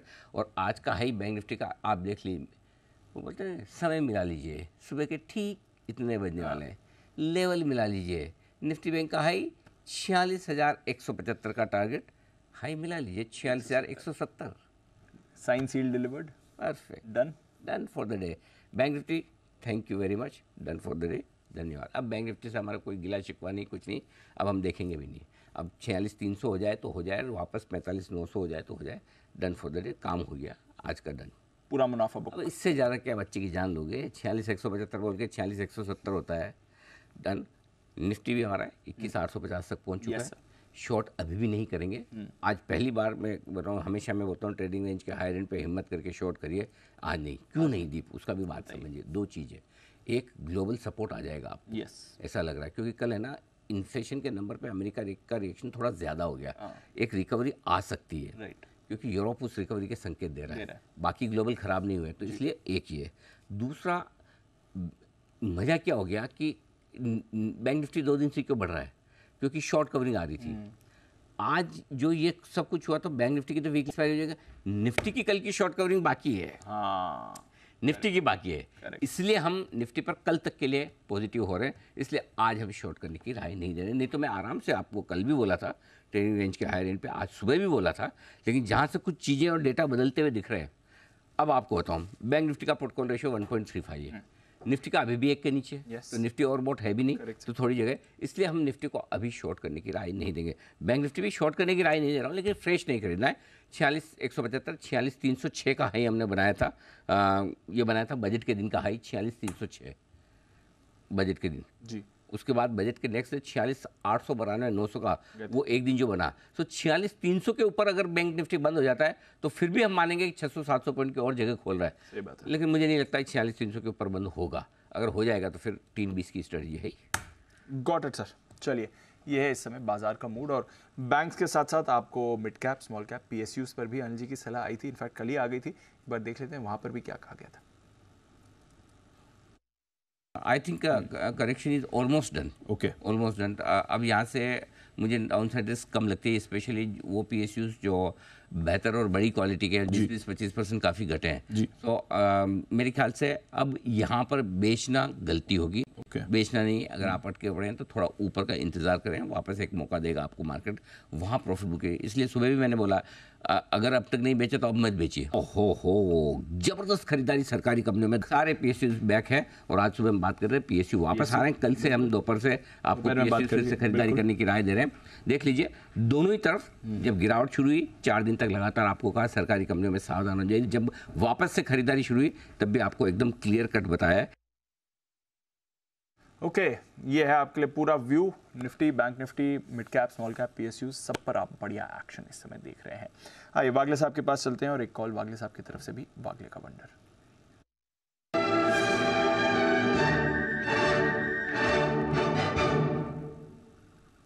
बताएं वागले साहब। दीपांशु, BTST करके चलना है एक्सिस बैंक में, मुझे लगता है 109596 का करंट भाव है, मैं इसको प्रीएम कर रहा हूँ। 1100 अगर ये निकाल देगा, जो मुझे लगता है होगा, ये सीधे 20 से 25 रुपए की, इनफैक्ट 30 रुपए की मुंह देगा। 1130 का मेरा टारगेट है। आपका स्टॉप लॉस होना चाहिए एक 10 रुपए नीचे 108485 का, और 1125 1130 का टारगेट, टाइम फ्रेम कल का दिन। 1125 और 1130 ये है आपके लिए टारगेट्स। बैंक्स पर आपको मूव आती हुई दिख रही है। एक्सिस बैंक, ये भी क्यों ना पार्टिसिपेट करें, अच्छा एक्शन इस पर भी आ रहा है जी। मूव इसे कहते हैं, बताइए। एक ऐसा हाथी जो उठ के खड़ा होना और भागना तो बहुत दूर की बात, हिलता नहीं था, हिलता तक नहीं था, मतलब वो देखो क्या हो रहा है, 8% का इंट्राडे मूव। ऐसी कंपनी का जो किसी भी वक्त वायदा कारोबार में आ जाए तो निफ्टी और सेंसेक्स में आने को तैयार है। समझ तो गए होंगे आप। और ऑल टाइम फेवरेट LIC 1065 पर LIC 5% ऊपर डे हाई पर पहुंचता हुआ और नीचे में 990 का लो बनाकर व्हाट अ मूव। 75 पॉइंट की मूव, 85 पॉइंट की मूव LIC में आती हुई निचले स्तर से। ये है कहा, इसको कहते हैं LIC में जान लौटती हुई दिख रही है। जान लौटती दिख रही है, जो 85 रुपये पूरे महीने भर में नहीं हिलता था स्टॉक, आज दिन में हिलने लगा है। जो एक्शन आता है, वॉल्यूम्स देखिए, पार्टिसिपेशन देखिए और खरीदारी देखिए। और फिर कहूँगा बेचेंगे नहीं आप इसे। 1200 के हमारे टारगेट थे, 1160-70 तक पहुंचा है, लेकिन हमने कहा कि अब इसको टाइम वाइज टारगेट के लिए होल्ड करिए। 1500 रुपये का टारगेट रख के शांति से बैठिए। जितना आपने धैर्य नीचे की तरफ रखा है जी, आपने 600 के भी भाव देखे हैं, 500 के भी देखे, नीचे के भाव देखे, इतना धैर्य रखा है, वो धैर्य आपका ऊपर की तरफ भी रहना चाहिए, तब आप मोटा पैसा बनाएंगे। LIC में नहीं कमाएंगे तो किस में कमाएंगे? टॉप क्लास कंपनी है, देश की सबसे बड़ी इंश्योरेंस कंपनी है, इतना बड़ा पोर्टफोलियो है मार्केट का।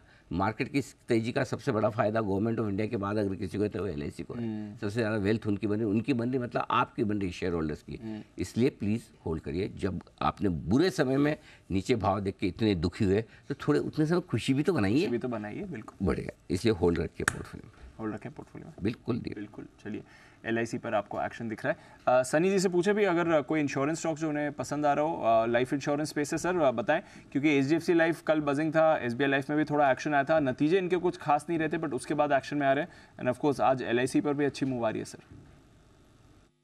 या डेफिनेटली दीपांशु, कहीं ना कहीं मुझे लगता है कि अगर वैल्यूएशन के लिहाज से हम बात करें तो LIC अभी भी काफी एक चीपर वैल्यूएशन पे ट्रेड हो रहा है। और जिस तरह से एक कहीं ना कहीं परफॉर्मेंस इंप्रूवमेंट की बात कर रही है मैनेजमेंट, और जो कैपिटल मार्केट का बेनिफिट कंपनी को मिलेगा, तो LIC obviously at a current juncture value by है और इसमें अभी भी अपसाइड लगता है। और लाइफ इंश्योरेंस के अलावा मैं अगर आपकी इजाजत हो तो जनरल इंश्योरेंस की ओर जाना चाहूंगा। मुझे लगता है कि ICICI जनरल जो है, ICICI लोम्बार्ड जनरल इंश्योरेंस, उसमें कहीं ना कहीं एक अच्छा मौका है मीडियम टू लॉन्ग टर्म के लिहाज से पैसे बनाने का। और ये कंपनी में भी एक जो दिक्कतें थी पिछले 1-1.5 साल से, वो कहीं ना कहीं खत्म होते नजर आ रही है। और एक जे कर्व हम देखेंगे in terms of earning growth, तो एक ICICI लोम्बार्ड की एक मेरी राय रहेगी इन्वेस्ट करने की मीडियम टू लॉन्ग टर्म के लिहाज। तो ये है आपके लिए ICICI लोम्बार्ड, जहां पर आपको मूव आती हुई दिख रही है। और बाकी इंश्योरेंस स्टॉक्स पर भी एक्शन। मूव तो मार्केट में आ रही है। डे हाई पर निफ्टी पहुंचता हुआ 21,850 से 21,925 की फाइनल टारगेट रेंज में पहुंचता हुआ है। Bank Nifty final target range 46,175 पे ऑलरेडी पहुंच चुका है। अब निफ्टी भी वहां पर पहुंचता हुआ दिख रहा है आपको। गजब का एक्शन, बढ़िया एक्शन में तो यहाँ का स्टॉक, अगर किसी को लगता है अपने यहाँ बहुत एक्शन है, तो मैं एक ऐसे स्टॉक के बारे में बताता हूँ। अच्छा, एक मिनट जरा सारे हमारे एक्सपर्ट्स को पैनल को लाइए सामने। आप में से किसी को आइडिया है कि किसी एक शेयर में एक दिन में 60% से ज़्यादा का मूव देखने को मिला हो? यानी मतलब आजकल में एक दो दिनों में कोई आइडिया हो? पुराना नहीं, पुराना तो हो सकता है कभी आपने देखा हो, कभी once upon a time in your youth days. नहीं ना? ओके, हाँ। तो आइए, एक ऐसा स्टॉक है जिसमें एक दिन में 60% से ज़्यादा की तेज़ी दिखी है और वो तेज़ी किसी एक गलती से आई है और गलती सुधरने के बाद वापस स्टॉक ठीक भी हो गया है। अब ये स्टॉक कौन सा है, कहाँ ऐसा कुछ हुआ है, क्यों हुआ है, कैसे हुआ है, कितना हुआ है, ये सारी इंटरेस्टिंग डिटेल्स आपके लिए लेकर आए हैं आशीष चतुर्वेदी। आशीष बताइए। सर, US की एक कंपनी लिफ्ट है। वो लिफ्ट जिससे ऊपर नीचे जाते हैं, वो लिफ्ट? हाँ, नहीं, वो मोबिलिटी कंपनी है। हाँ, मतलब नाम लिफ्ट तो वही ना। हाँ, स्पेलिंग थोड़ी सी अलग है। क्या है? LYFT है। अच्छा, LIFT नहीं, LYFT। ओके। और ये स्टॉक ऐसा लिफ्ट हुआ कि एक ही झटके में 67% की बड़ी तेजी यहाँ पर आ गई, 67% का उछाल। 67 एक दिन में? एक ही दिन में। और कंपनी क्या करती है? कंपनी जो है मोबिलिटी सर्विस देती है, ride sharing company. Mobility service क्या होता है? राइड शेयरिंग है, जैसे हमारे ओला कार वाली, उबर टाइप कंपनी, ओला उबर टाइप करती है। हाँ, तो ये कंपनी दरअसल क्या हुआ कि इन्होंने अपनी अर्निंग्स रिलीज की और अर्निंग्स रिलीज करने के बाद पता चला कि यहाँ पर जो मार्जिन है कंपनी के वो 5% के रिपोर्ट हुए हैं। हालांकि यहाँ पर दरअसल गलती ये हो गई, एक क्लरिकल एरर ये हो गया कि 0.5% की जगह 5% के मार्जिन गलती से लिख दिए और इसी के चलते जैसे ये अर्निंग्स बाहर आई, स्टॉक 67% चल गया, 67% सर। तो लोगों ने मार्जिन का क्रॉस वेरिफिकेशन नहीं किया कि वाकई में 5% बढ़ेगी? नहीं, वो नहीं किया तभी 67% हो गया। हम तो एबिटा कैलकुलेट करते, मैं भी सोच रहा था कि एबिटा कैसे कर दिया ये। खाली हेडलाइन पढ़ के 67%। एक्सपोर्ट करो हमारे ऐसे रिसर्च एनालिस्ट को, है ना, हमारे वाले जो सब चेक करके डालते हैं। हाँ, चेक आधा % की बजाय उन्होंने क्या कहा, 5% मार्जिन बढ़ गए। हाँ, और 5% मार्जिन बढ़ गए तो स्टॉक 70% 60% ऊपर। $12 का जो स्टॉक था वो सीधे पहुंच गया $20 पे, सीधे एक ही भगवान। अच्छा, ओ अच्छा, एक्सटेंडेड आवर्स में। ये चार्ट भी है सर। माय गॉड, ये बुर्ज खलीफा वहीं बना है? अच्छा, ओके, फिर सर गलती सामने आ गई। कंपनी के सीएफओ ने कहा कि नहीं, ये थोड़ी सी एक गलती होगी हमारी तरफ से और क्लरिकल एरर है, और इसी के चलते स्टॉक फिर बाद में ये जो $12 का था वो $14 के करीब बंद हुआ। ऑफ आइज हो गया, लेकिन तो भी अर्निंग्स ठीक ठाक थे, इसके लिए ऊपर बंद कितनी देर बाद पता चला गलती हो गई? ये थोड़ी सी काफी देर के बाद चार्ट में दिख भी रहा है, थोड़ा समय लगा है इसमें बताने के लिए, लेकिन तो स्पर्ट तो बहुत भयंकर आ गया 67% का। तो फिर कंपनी ने क्या किया उस सीएफओ का? मतलब उसको नौकरी पे रखा, उसको और ज़्यादा इंक्रीमेंट दिया कि चलिए आपकी वजह से हम सुर्खियों में आए, इतना शेयर बढ़ा, अब भी फाइनल बनो, या निकाल दिया? ये पता लगाना पड़ेगा सर। अच्छा, ये रिसर्च का दूसरा पार्ट है। ओके, तो पहले पार्ट में लिफ्ट का शेयर इसीलिए लिफ्ट हुआ कि एक गलती हो गई सीएफओ साहब से, आधा % के बजाय 5% मार्जिन बढ़ गए। और सबसे बड़ी बात तो मजे की बात ये है, उन्होंने कहा दुनिया ने मान भी लिया। तो सोचो अगर अपने मार्केट में ऐसा कुछ हो जाए। मैं अमेरिका गया था एक बार, ठीक है, मैंने कोई वहाँ पे मैकडोनल्ड के काउंटर पे मैंने उनको $50 की 50 या 100 जो भी होगी नोट मैंने दिए। मैंने कहा भाई इतना, और $100 की नोट थे, तो कुछ खरीदा होगा पता नहीं, तो $35 का बिल था। तो मैंने कहा कि मेरे को $85 वापस दे दो, सॉरी $65 वापस दे दो, 35 का है जी। तो लड़के से उसने वेट, ओह 100 - 35, ओके, वैसा है। ये हाल है, मतलब बहुत बुरा हाल है भाई साहब, सबका नहीं है, हाँ, मतलब बट है, मतलब रिलायंस है पूरी। इससे तो बढ़िया मैं बता रहा हूँ ऑनेस्टली, हमारे यहाँ सब्जी वाले बहुत बढ़िया है। अरे एकदम, हाँ, उनको बोलो कि 15 रुपये पाव वाली सब्जी 150 ग्राम के पैसे खटाक से गिन के बता देंगे आप कितना आता है ना। मतलब गजब की उंगलियों पे कैलकुलेशन है, भले वो उनके पास ऑफिशियली 8वीं 5वीं की डिग्री होगी नहीं होगी, 10वीं पास होंगे नहीं होंगे, लेकिन जो कैलकुलेशन करके भाई साहब इमीडिएटली, हाँ, 650 ग्राम सब्जी के पैसे ऐसे गिन लेते हैं, है ना, निकाल देंगे। वो खतरनाक कैलकुलेशन की है। वो मतलब जो पढ़ाई है ना, वो ऑन द ग्राउंड ट्रेनिंग उनकी कैलकुलेशन की, कोई बीट नहीं कर सकता। तो ये है आपके लिए, यह था आपके पूरा का पूरा। मतलब इंटरेस्टिंग केस है सर, ऐसे केसेस और मिलने चाहिए। अमेरिका कुछ ना कुछ देता ही रहता है इनका। वो गेम स्टॉप के टाइम का याद है आपको क्या हुआ था? फिर बैंक शेयर्स हुए थे, अब ये देख लीजिए 1 डेसिमल इधर उधर हो गया, 60% आपकी मूव आ गई शेयर में।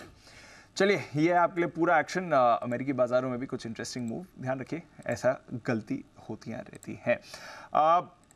मूव आ रही है M&M पर, नंबर्स आए थे थोड़ी देर पहले, अब थोड़ा स्टॉक एक्शन में आ रहा है। मूव आ रही है आपके लिए टीवीएस मोटर्स पर भी, ये भी एक्शन में आ रहा है, 2% ऊपर टीवीएस मोटर्स दिख रहा है। एक बार वागले साहब से टीवीएस के चार्ट पर ला लेते हैं। वागले साहब, बजाज और हीरो मोटोकॉर्प की भी बात हुई थी सुबह, टीवीएस जरा इसका चार्ट देखें सर, पिछले 5 मिनट में एक स्पाइक बना इसमें। दीपांशु, मेरे हिसाब से थोड़े वॉल्यूम्स कम है, लेकिन पैटर्न बहुत ही अच्छा है। BTST के तौर पे मेरा ये कैंडिडेट होगा, यहाँ पर भी आप ले सकते हो। हल्की सी गिरावट आती है, ऐड करो 2085 वगैरह। 2070 का स्टॉप लॉस होगा। मेरा मानना है ये 2140 2150 तक 1 से 2 दिनों में जा सकता है। ओके, ये है आपके लिए टीवीएस मोटर्स, अच्छी मूव आ रही है, स्पाइक भी काउंटर दिखा रहा है। रेडार पर रखिए अपने, इस पर अच्छा एक एक्शन बन रहा है। मेटल्स में JSPL, ये एक और काउंटर है जो आपके रेडार पर रहना चाहिए। सचिन जी जरा इसका चार्ट पुल अप करिए। JSPL 3% ऊपर दिख रहा है। दीपांशु, प्राइस एक्शन काफी सब्सटैंशियल हुई है, बट अगर हम वॉल्यूम पैरामीटर्स देखें तो थोड़े से वहाँ पर स्लगिश है, तो मुझे लगा इमीडिएटली यहाँ पर जंप नहीं करना है। अगर एक पुल बैक मिल जाता है अराउंड 745 750 के आसपास का, उसके बाद थोड़े से लॉन्ग पोजीशंस कंसीडर किए जा सकते हैं। बट फिलहाल जो प्राइस एक्सपेंशन हुआ है वो लो वॉल्यूम से हुआ है, तो मुझे लग रहा है पुल बैक पे खरीदारी करनी चाहिए, ना ही ब्रेकआउट। पुल बैक पर खरीदारी करें, इन लेवल्स पर नहीं करनी है खरीदारी। बट एक और स्टॉक जहां पर आपको जबरदस्त एक्शन मिला है और अब तीनों टारगेट हिट हो गए। BHEL जरा इसको पुल अप करिए। पहला टारगेट मॉर्निंग शो में हो गया था 216, 212 के आसपास इसे रेकमेंड किया था, 216 सुबह ही हिट हो गया था। उसके बाद अभी थोड़ी देर पहले हमने 222 के लेवल देखे थे। अब 225 के तीसरे टारगेट पर भी BHEL इस समय ट्रेड कर रहा है 5% ऊपर। अनिल जी, मौका मिला है, पूरी की पूरी मूव आज स्क्रीन पर आई है और रिकमेंडेड लेवल से भी अच्छी मूव इस पर दिखा दी। बढ़िया बात है। 212 से 225 की यात्रा, और स्पेशली तब जबकि कल लोगों सबको लग रहा था कि रिजल्ट्स बड़े ख़राब है और उसके बाद स्टॉक में एक्शन आना मुश्किल है, लेकिन आज हमने इसलिए कहा कि 212 पे थोड़ा लीजिए, 206 आए तो थोड़ा और ऐड कर लीजिए, 204 आए तो, क्योंकि क्या है मार्केट ऐसा है ना कि आपको मौका दे दे नीचे तो आपको डरना नहीं है। इसलिए 2 टुकड़ों में खरीदारी की राय दी थी। आई एम श्योर अगर मिला है दिन के दौरान प्रॉफिट बन रहा है ले लीजिए, थैंक यू कर लीजिए। हाँ, और जो जिनका पुराना पड़ा है जो डिलीवरी वाला 240 250 की जो टारगेट है वो इंटैक्ट है। अगर आपने डे ट्रेड या एक आध दिन के हिसाब से लिया तो बिल्कुल प्रॉफिट बुक करे। मैं अभी ये पिछले हफ्ते 10 दिन में एक ही चीज़ सीखा हूँ कि जो तेजी से भागे अनाप शनाप भागे उसमें प्रॉफिट लो, बस वापस मिलेगा मौका ले लेना, नहीं मिला तो कोई बात नहीं, जितना बनाया उतना। पैसा बचाना पैसा बनाने से ज़्यादा इंपॉर्टेंट है, एज सिंपल एज दैट। बिल्कुल। आइए देख लेते हैं एक बार BHEL पर क्या सलाह दी गई थी। भेल 212 रुपये के आसपास ट्रेड कर रहे हैं दीप, यहाँ पर खरीदारी करने की राय। 50 निचले स्तरों से मुझे आज थोड़े PSU स्टॉक्स में रिकवरी के आसार दिख रहे हैं, तो थोड़ी थोड़ी रिकवरी आ सकती है। नीचे का आपका स्टॉप लॉस होगा 200 रुपये का, और ऊपर के टारगेट जो बनेंगे 216 के टारगेट छोटे इंट्राडे के लिहाज से, 222 और 225 तक के बड़े टारगेट के लिए भेल में वापस आपको खरीदारी करनी है। भेल बिल्कुल लॉजिक के साथ आपको बताया कि क्यों लेना है। आज का 2 टारगेट 216, 222 भी आ चुका है, 225 का टारगेट भी ऑलमोस्ट आने की तैयारी, 223-50 तक पहुंचा है भेल।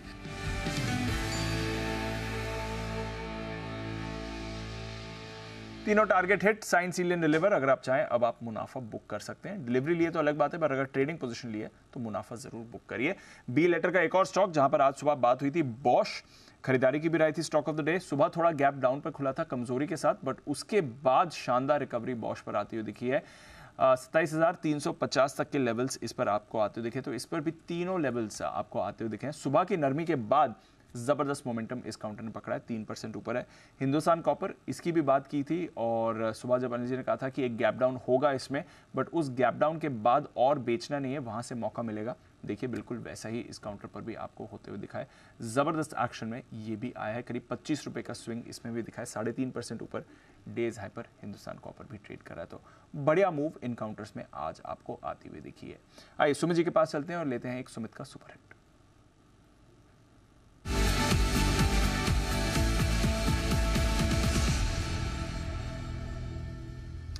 सुमित जी बताएं सर। दिपांशु, बाय का स्टॉक रडार पे है। स्टॉक का भाव चल रहा है 542 रुपए 50 पैसे, 543 रुपए, 542.50, 543 का अभी भाव है। स्टॉक का नाम है डाबर। डाबर के अंदर मोमेंटम स्ट्रॉन्ग बन रहा है। पिछले 5 से 7 दिनों के साइडवेज मूव के बाद अब स्टॉक में एक स्ट्रॉन्ग कैंडल फॉर्म हो रहा है, और अब की बारी ये स्टॉक 550 का लेवल ब्रेक करना चाहिए और उसके ऊपर सस्टेन करना चाहिए। खरीदारी करें, जिन्होंने ले रखा है वो लोग होल्ड करें। स्टॉक का जो नीचे में चार्ट्स के ऊपर सपोर्ट दिखाई दे रहा है 536 रुपए 537 रुपए के पास है, यानी एग्जिस्टिंग पोजीशंस के लिए 536 का ट्रेलिंग स्टॉप लॉस होना चाहिए। फ्रेश खरीदारी के लिए भी सेम स्टॉप लॉस है। ऊपर में टारगेट 551 का पहला होगा, 555 का दूसरा होगा। ये दोनों शॉर्ट टर्म मोमेंटम टारगेट है। पोजीशन टारगेट में स्टॉक और ऊपर के लेवल दिखाएगा। फिलहाल खरीदारी करें 551 555 के टारगेट्स के लिए। 551 555 के टारगेट खरीदारी करनी है डाबर। ये है सुमित जी की पसंद। स्टॉक में भी आपको एक्शन दिख रहा है इस समय। बैन से बेनिफिट लेते हैं अपडेट आशीष की तरफ से।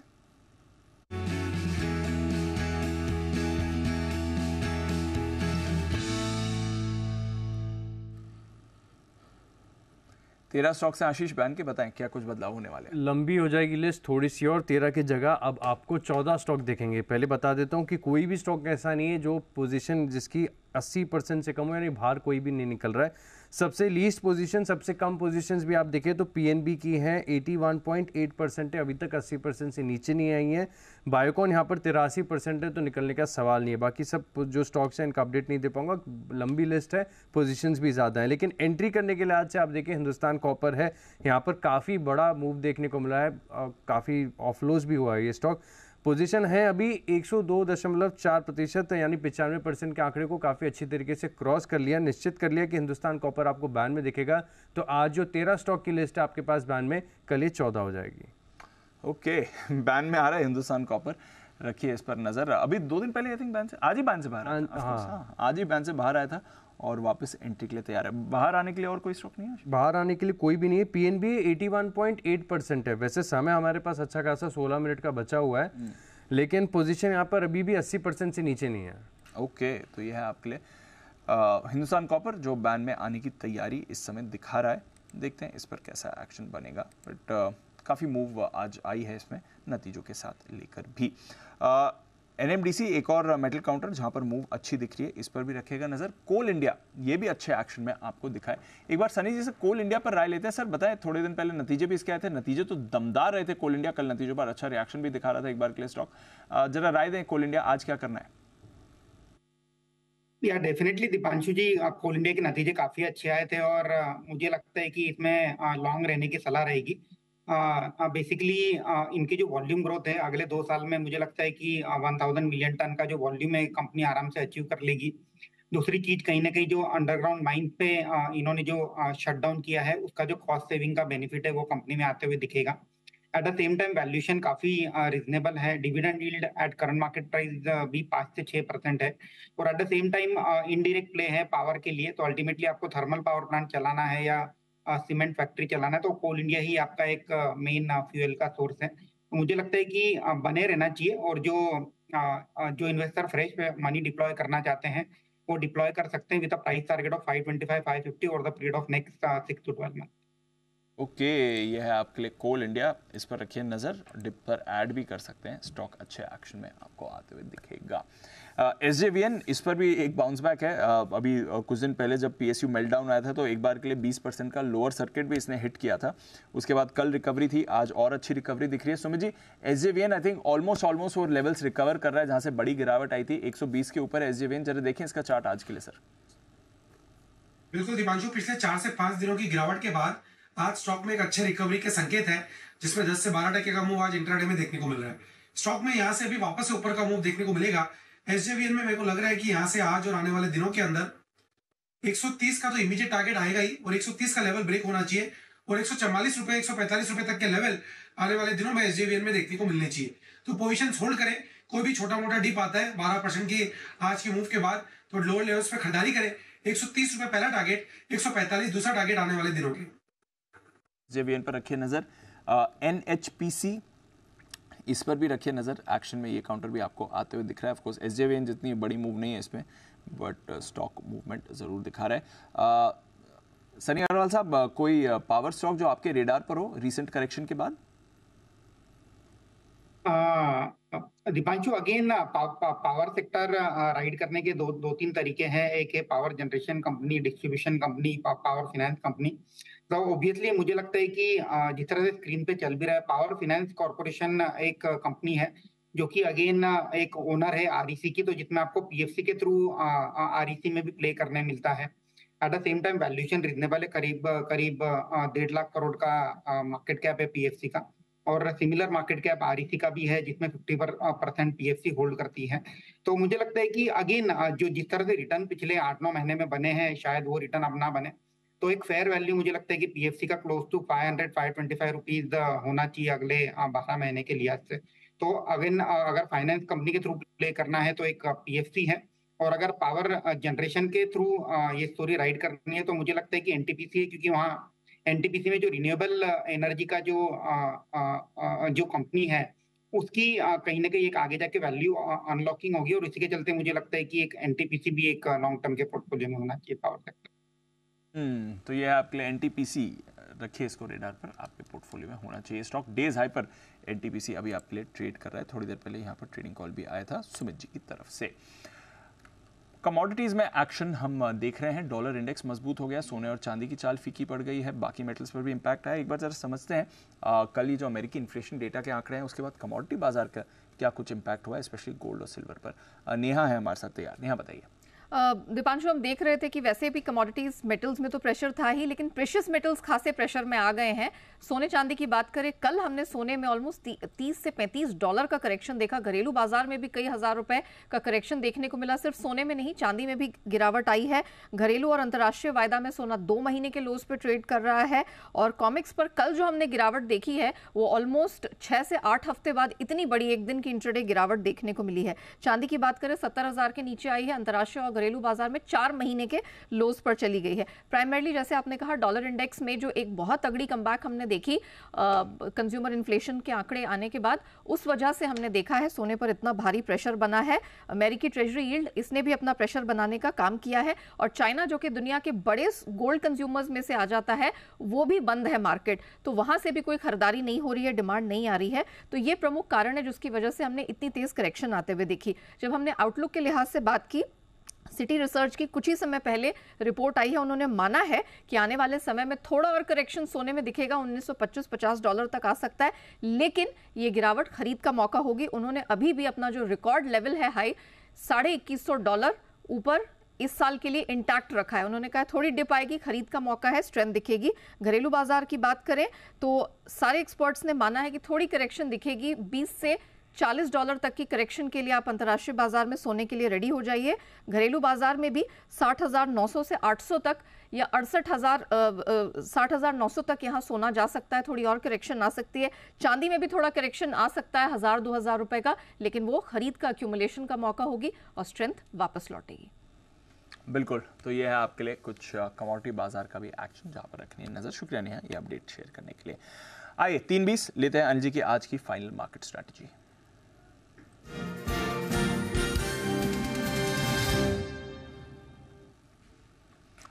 अनिल जी, ग्लोबल एक्शन बढ़िया बना हुआ है सर, कोई परेशानी नहीं है। अमेरिकी फ्यूचर्स आपको अच्छे संकेत दे रहे हैं, डेज हाइपर है। डाउ फ्यूचर्स इस समय करीब 100 अंकों की तेजी है, 100 अंक ऊपर नैस्डैक फ्यूचर्स है। यूरोप के बाजार मजबूत हैं, कुछ ऐसा बड़ा डेटा भी नहीं आने वाला है क्या? फिर कहूँगा आज का मार्केट ड्रीम मार्केट है। 46,175 का हाई बैंक निफ्टी ने बनाया, और वहाँ पे हमने कहा अब यहाँ से अपसाइड खत्म है, यहाँ से आपकी प्रॉफिट बुकिंग होनी चाहिए। 400 पॉइंट वहाँ से नीचे आया है और बंद कहाँ हो रहा है, जहाँ हमें चाहिए 45,825 के ऊपर, एग्जैक्टली 45,825 के आसपास ट्रेड कर रहा है। इससे परफेक्ट बैंक निफ्टी का मूव हो नहीं सकता। एकदम बैंक निफ्टी लेवल से परफेक्ट ट्रेड करते हुए दिख रहा है, बिल्कुल वहीं आके बंद हुआ है, देख लीजिए। अब एवरेज क्लोजिंग थोड़ा बहुत ऊपर नीचे आएगी वो एक अलग बात है, बट 46,175 पे ही रुका, वहाँ से ऊपर भी नहीं गया। और 45,825 आज दोपहर की कमेंट्री में मैंने ये लिखा था कि इसके ऊपर आपको क्लोजिंग चाहिए, एग्जैक्टली वहीं आती हुई दिखी। तो बढ़िया क्लोजिंग, इनफैक्ट 45,900 के आसपास की एवरेज क्लोजिंग आ जाएगी तो कहना ही क्या, बहुत ही बढ़िया। तो पहली चीज़ ये। दूसरी चीज़, गियर बदलने का टाइम था। हमने बैंक निफ्टी की जितनी होनी आज होगी, निफ्टी डे हाई पर जाकर बंद होगा, और निफ्टी आप देख लीजिए 21,850 के आसपास बंद हो रहा है। निफ्टी डे हाई पर, बैंक निफ्टी डे हाई से नीचे बंद हो रहा है। सो बिल्कुल दोनों ही इंडाइसेस एकदम परफेक्ट ट्रेड कर रहे हैं। 21,870 का हाई बनाया है। निफ्टी के लिए हम लॉन्ग हैं, बरकरार है, उसको रखेंगे। 21,700 का पुट खरीद कर रखेंगे, क्योंकि आजकल का मार्केट जिस तरह से, तो वॉलेटिलिटी को देखते हुए हम 21,700 का पुट रहने की राय देंगे। लेकिन 21,925-950 तक के टारगेट कल तक के लिए इंटैक्ट है। तो कल भी व्यू तेजी की तरफ थोड़ा है, लेकिन फ्रेश खरीदारी नहीं, क्योंकि इतना ऊपर रिस्क थोड़ी सी लेना मतलब नहीं है। हाई रेंज के आसपास है। बैंक निफ्टी कुछ भी नहीं करेंगे, न बाइंग न सेलिंग। आज की पोजीशन सारी जीरो, ऑलरेडी आपको डे हाई पर मैंने करवा दी कि प्रॉफिट बुक करके खत्म कर लीजिए। लॉन्ग भी नहीं करना, शॉर्ट भी नहीं करना, कल के कल देखेंगे। आज की एक्सपायरी गई, कल फ्रेश खरीदारी बिकवाली की आती है, उस हिसाब से बैंक निफ्टी में मूड बनाएंगे। निफ्टी में कल के लिए लॉन्ग साइड पर बायस है, ये हमारी स्ट्रेटजी है। बाकी रहा सवाल स्टॉक्स का सवाल, फॉर एग्जांपल आपने बॉश अगर नीचे में खरीदे हो आज, बिल्कुल प्रॉफिट बुक करिए, 4% ऊपर है। अगर आपने हिंदुस्तान कॉपर नीचे में खरीदा हो, नीचे से 8-9% ऊपर है, प्रॉफिट बुक कर लीजिए। अगर आपने और कोई PFC REC जिसका सुबह हमने जिक्र किया, SJVN अगर आपने खरीदा हो नीचे से 5-7%, SJVN 8% ऊपर, इन सब में प्रॉफिट बुक करिए। भेल आपने खरीदा, प्रॉफिट बिल्कुल, मैं क्लियर कट आपको एक साफ राय दे रहा हूँ कि प्रॉफिट बुक। और अगर कल और बढ़ जाए तो बिल्कुल गम मत कीजिए, कुछ और आएगा, क्योंकि ये मार्केट ऐसा है जिसमें प्रॉफिट बनाना मुश्किल काम है। बन रहा है, मोटा बन रहा है, सिंगल डे में ऐसी सिचुएशन में बन रहा है जिस दिन आपको डर लगे, उस दिन आप पैसा बना के लॉन्ग करके जाओ, तो बिल्कुल 100% प्रॉफिट बुक करके इंतजार कीजिए। आज की दिन की पोजीशन पूरी कंप्लीट जीरो करके जाइए। बिल्कुल, आज सारे ट्रेड्स अच्छे मिले, मुनाफा वसूल कर जाइए, ये भी इंपॉर्टेंट है इस बाजार में। ये अनिल जी की तरफ से क्लियर राय आ रही है। आइए फिर कुछ फाइनल स्टॉक्स पर नजर डालते हैं। क्लोजिंग से पहले जबरदस्त एक्शन जहां पर आपको आज पूरे बाजार ने दिखाया है। अच्छी मूव के साथ आप बंद हो रहे हैं। MRPL 12% ऊपर, ये काउंटर भी बंद हो रहा है, एक जबरदस्त बाउंस बैक इसमें भी आई। एक बार बंसल जी से जरा MRPL के चार्ट पर राय ली जाए। बंसल जी देखें 200 के ऊपर MRPL, PSUs का तो ऑफकोर्स आज अच्छा कमबैक है सर। जी दिवांशु, बेहतरीन टेक्निकल स्ट्रक्चर है। पिछले 3 दिनों से जो करेक्शन चल रही थी उसके खत्म होने के संकेत हैं, और PSU के फॉल में इस स्टॉक ने बिल्कुल भी पार्टिसिपेट नहीं करा है। तो जिनके पास है होल्ड करें, गिरावट में 188 189 पे मिलता है तो वहां पर खरीदें। डिलीवरी में खरीदारी की राय है MRPL के अंदर। MRPL डिलीवरी में करिए, इस पर खरीदारी कोई परेशानी की बात नहीं है। टाटा स्टील अच्छे एक्शन के साथ ये बंद हो रहा है। सचिन जी एक बार टाटा स्टील के लेवल्स भी बता दीजिए, कल क्या इंपॉर्टेंट मूव रहेंगे। 140 के ऊपर बंद हो रहा है सर। दीपांशु, यहाँ पर एक अच्छी शॉर्ट कवरिंग मूव यहाँ पर अनलॉक हुई है। 140 का सपोर्ट अभी यहाँ पर नजर आ रहा है on the higher side. Major resistance I think 146 147 के आसपास ही प्लेस्ड है। तो डेफिनेटली यहाँ पर एक लॉन्ग बायस रिटेन करना चाहिए। जिस तरीके से स्ट्रक्चर है, एक अच्छा पॉजिटिव क्रॉसओवर हुआ है 60 मिनट चार्ट्स में अपने शॉर्ट टर्म एवरेजेस में, तो 139 के स्टॉप लॉस के साथ मोमेंटम को राइड किया जा सकता है। तो ये है आपके लिए टाटा स्टील, इस पर रखिएगा नजर। आइए सुमित जी के लिए बिग गोल, सुमित का सुपर हिट।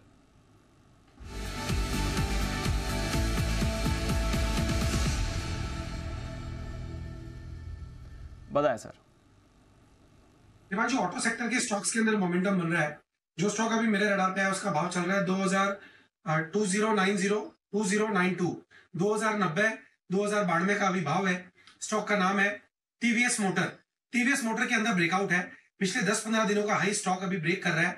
2100 का लेवल ये ब्रेक करने को तैयार है। खरीदारी करें, जिन्होंने ले रखा है वो लोग होल्ड करें। 2120 ये इसका पहला टारगेट होगा, 2140 ये इसका दूसरा टारगेट होगा। ये दोनों शॉर्ट टर्म के टारगेट है। पोजिशन टारगेट और ऊपर के देखने को मिलेंगे। 2070 2075 ये स्टॉक का नीचे में सपोर्ट है। तो 2070 के स्टॉप लॉस से टीवीएस मोटर में खरीदारी करें 2120 2140 के शॉर्ट टर्म ट्रेडिंग टारगेट्स के लिए। ओके, तो ये है आपके लिए टीवीएस मोटर्स, जहां पर आपको करके चलनी है खरीदारी। हमें दिख ही रहा था शो की शुरुआत से अच्छा एक्शन बना हुआ है इस काउंटर में, और बढ़िया तेजी के साथ ये बंद होने भी जा रहा है। मारुति यहाँ पर भी एक अच्छी मूव आती हुई दिख रही है और अच्छे लेवल्स पर बंद हो रहा है। एक बार जैसे जरा मारुति के चार्ट पर भी राय लिया जाए। जय जरा देखें, मारुति 11,000 के ऊपर क्लोजिंग दे रहा है आज। बिल्कुल दीप, क्लोजिंग तो अच्छी है मारुति की।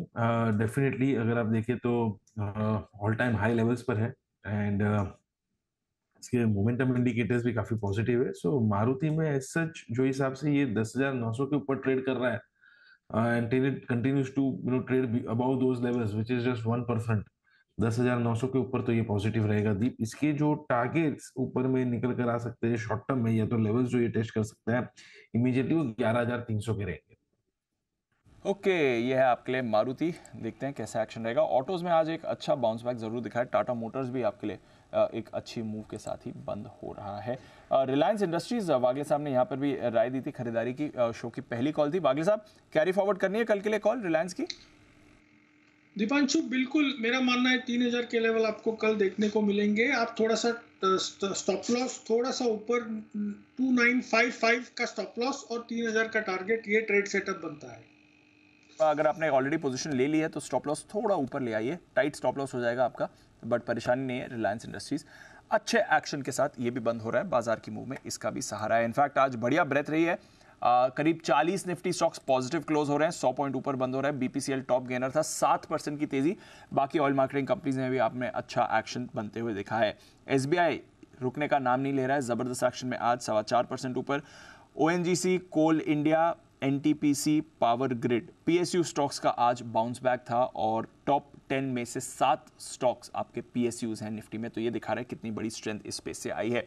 इसके अलावा आईटीसी, रिलायंस इंडस्ट्रीज जैसे दिग्गजों ने भी बाजार को सहारा दिया है। Bajaj auto, Maruti, hero MotoCorp, Tata Motors, यहाँ पर अच्छी खरीदारी थी। आयशर मोटर्स भी आपको पॉजिटिव दिखा था।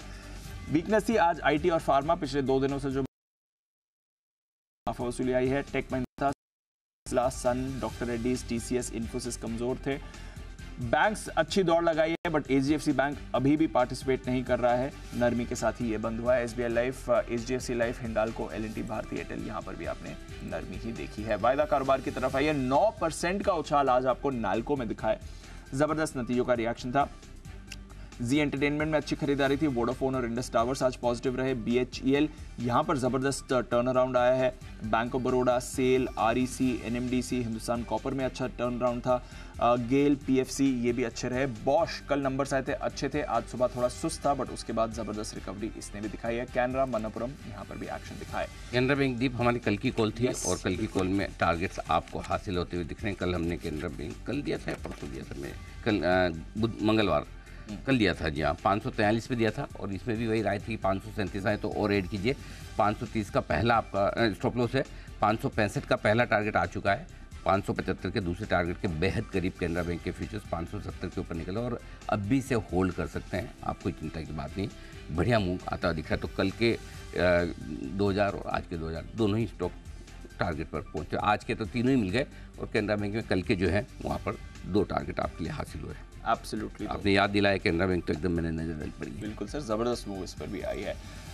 एक और ख़राब दिन रहा जहां तक पेटीएम का सवाल है, 10% का लोअर सर्किट था। एमटार टेक आज नतीजों पे 9% फिसला है। एडएस लाइफ में आपने सुबह अच्छा एक्शन देखा, फिर मुनाफा वसूली आई। वरॉक्स, स्पार्क ये भी कमज़ोर थे, बट SJVN 12% ऊपर। MRPL, ज्योति लैब्स, IRB, कल्पतरू ये सारे स्टॉक्स पॉजिटिव रहे और ब्रॉडर मार्केट में भी एक बढ़िया बाउंस बैक है।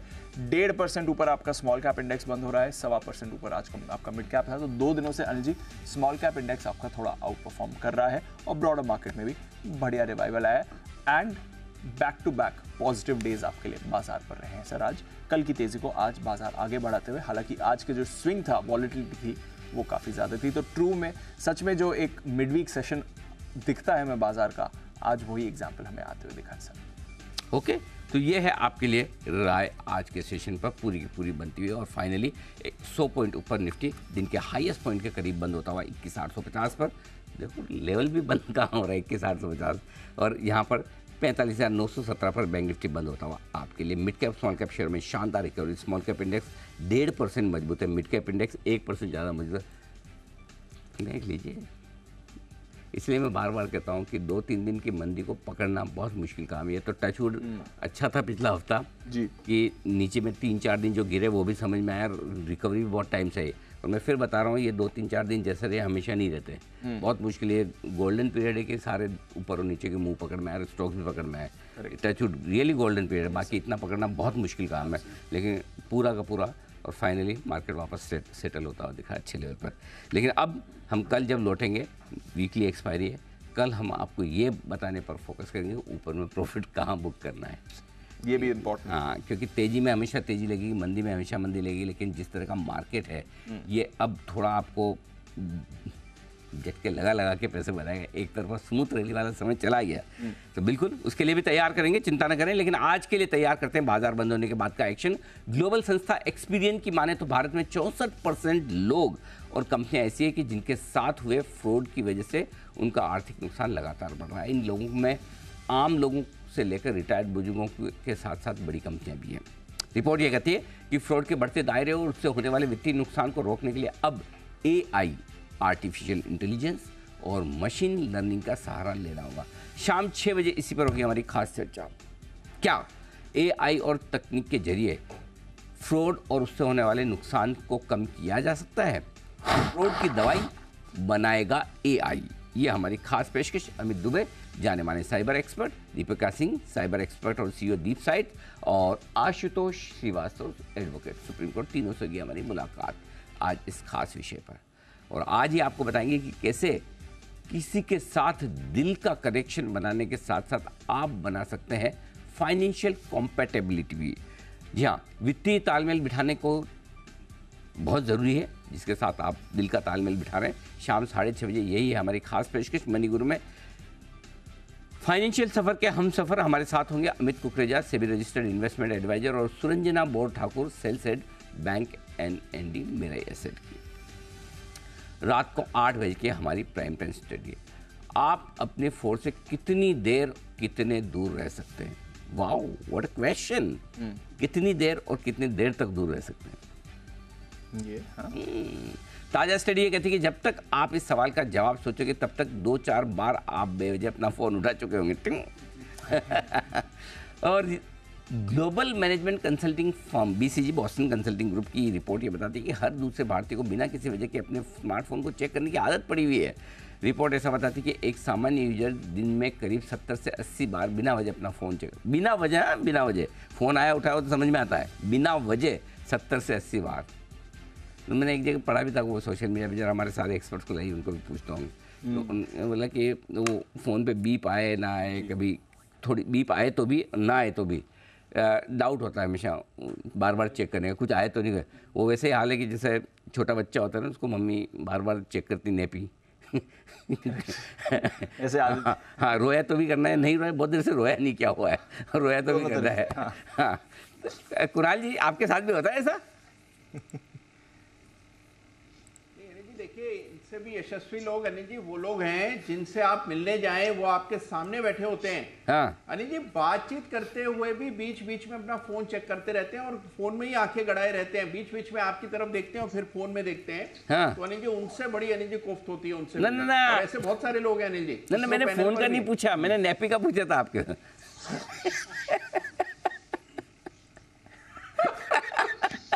फोन का तो हमें पता है कि आप चेक करते ही होंगे, मैं तो दूसरा पूछ रहा था छोटे कुणाल जी के बारे में। जी बंसल जी। नहीं जी, अब छोटे कुणाल जी बड़े हो गए अनिल जी। देखिए अनिल जी, मैं संडे को 9:30 बजे, जी अनिल जी संडे को 9:30 बजे फोन को चेक करता हूँ, उसके बाद रात्रि 9:30 बजे पूरा गैप लेता हूँ। बस ये है कि अनिल जी किसी की इनकमिंग आती है तो उसको रिसीव कर लेता हूँ। और अभी आप ये कुणाल जी जो कह रहे हैं ना, एक बार मैं और कुणाल जी अभी रिसेंटली मिले थे अनिल जी चाय पर, मेरा एक फोन आया, कहता फोन रखो, मेरे को बोलने लगे धीरे धीरे, मैंने फोन इनको पकड़ा दिया अनिल जी, मैंने तो 1 मिनट बात करी होगी, 10 मिनट इन्होंने बात करी अनिल जी। चलिए, मतलब मुलाकात जब भी हो फोन दूर रखें, ये स्टडी हमारी बता रही है। आज की इंडिया 360 डिग्री की हमारी कवर स्टोरी इसी पर है। क्या वजह है और ये आदत कितनी बुरी है, फोन के बेचैन फैन, ये है हमारी आज की, है तो थोड़ा टंग ट्विस्टर लेकिन स्टोरी बढ़िया है, मिस मत कीजिएगा। आइए विदा लेने का वक्त है हमारे सभी महानुभावों से। कुणाल जी, राकेश जी, सुमित जी वागले साहब का धन्यवाद, सचिन जी, जय ठक्कर साहब, सुदीप शाह साहब और साथ ही आशु सर का भी बहुत बहुत धन्यवाद आज हमारा साथ देने के लिए।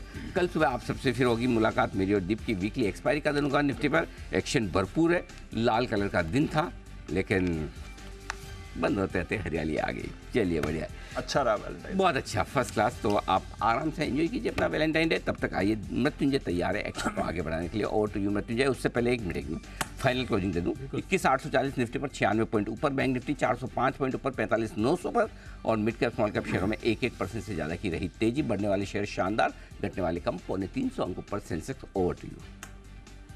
बिल्कुल सर, अमेरिका में जिस तरह से महंगाई अनुमान से बढ़ी है, उससे गोल्ड के दाम कम हो गए हैं। मतलब गोल्ड की महंगाई घट गई है अमेरिका में महंगाई बढ़ने से।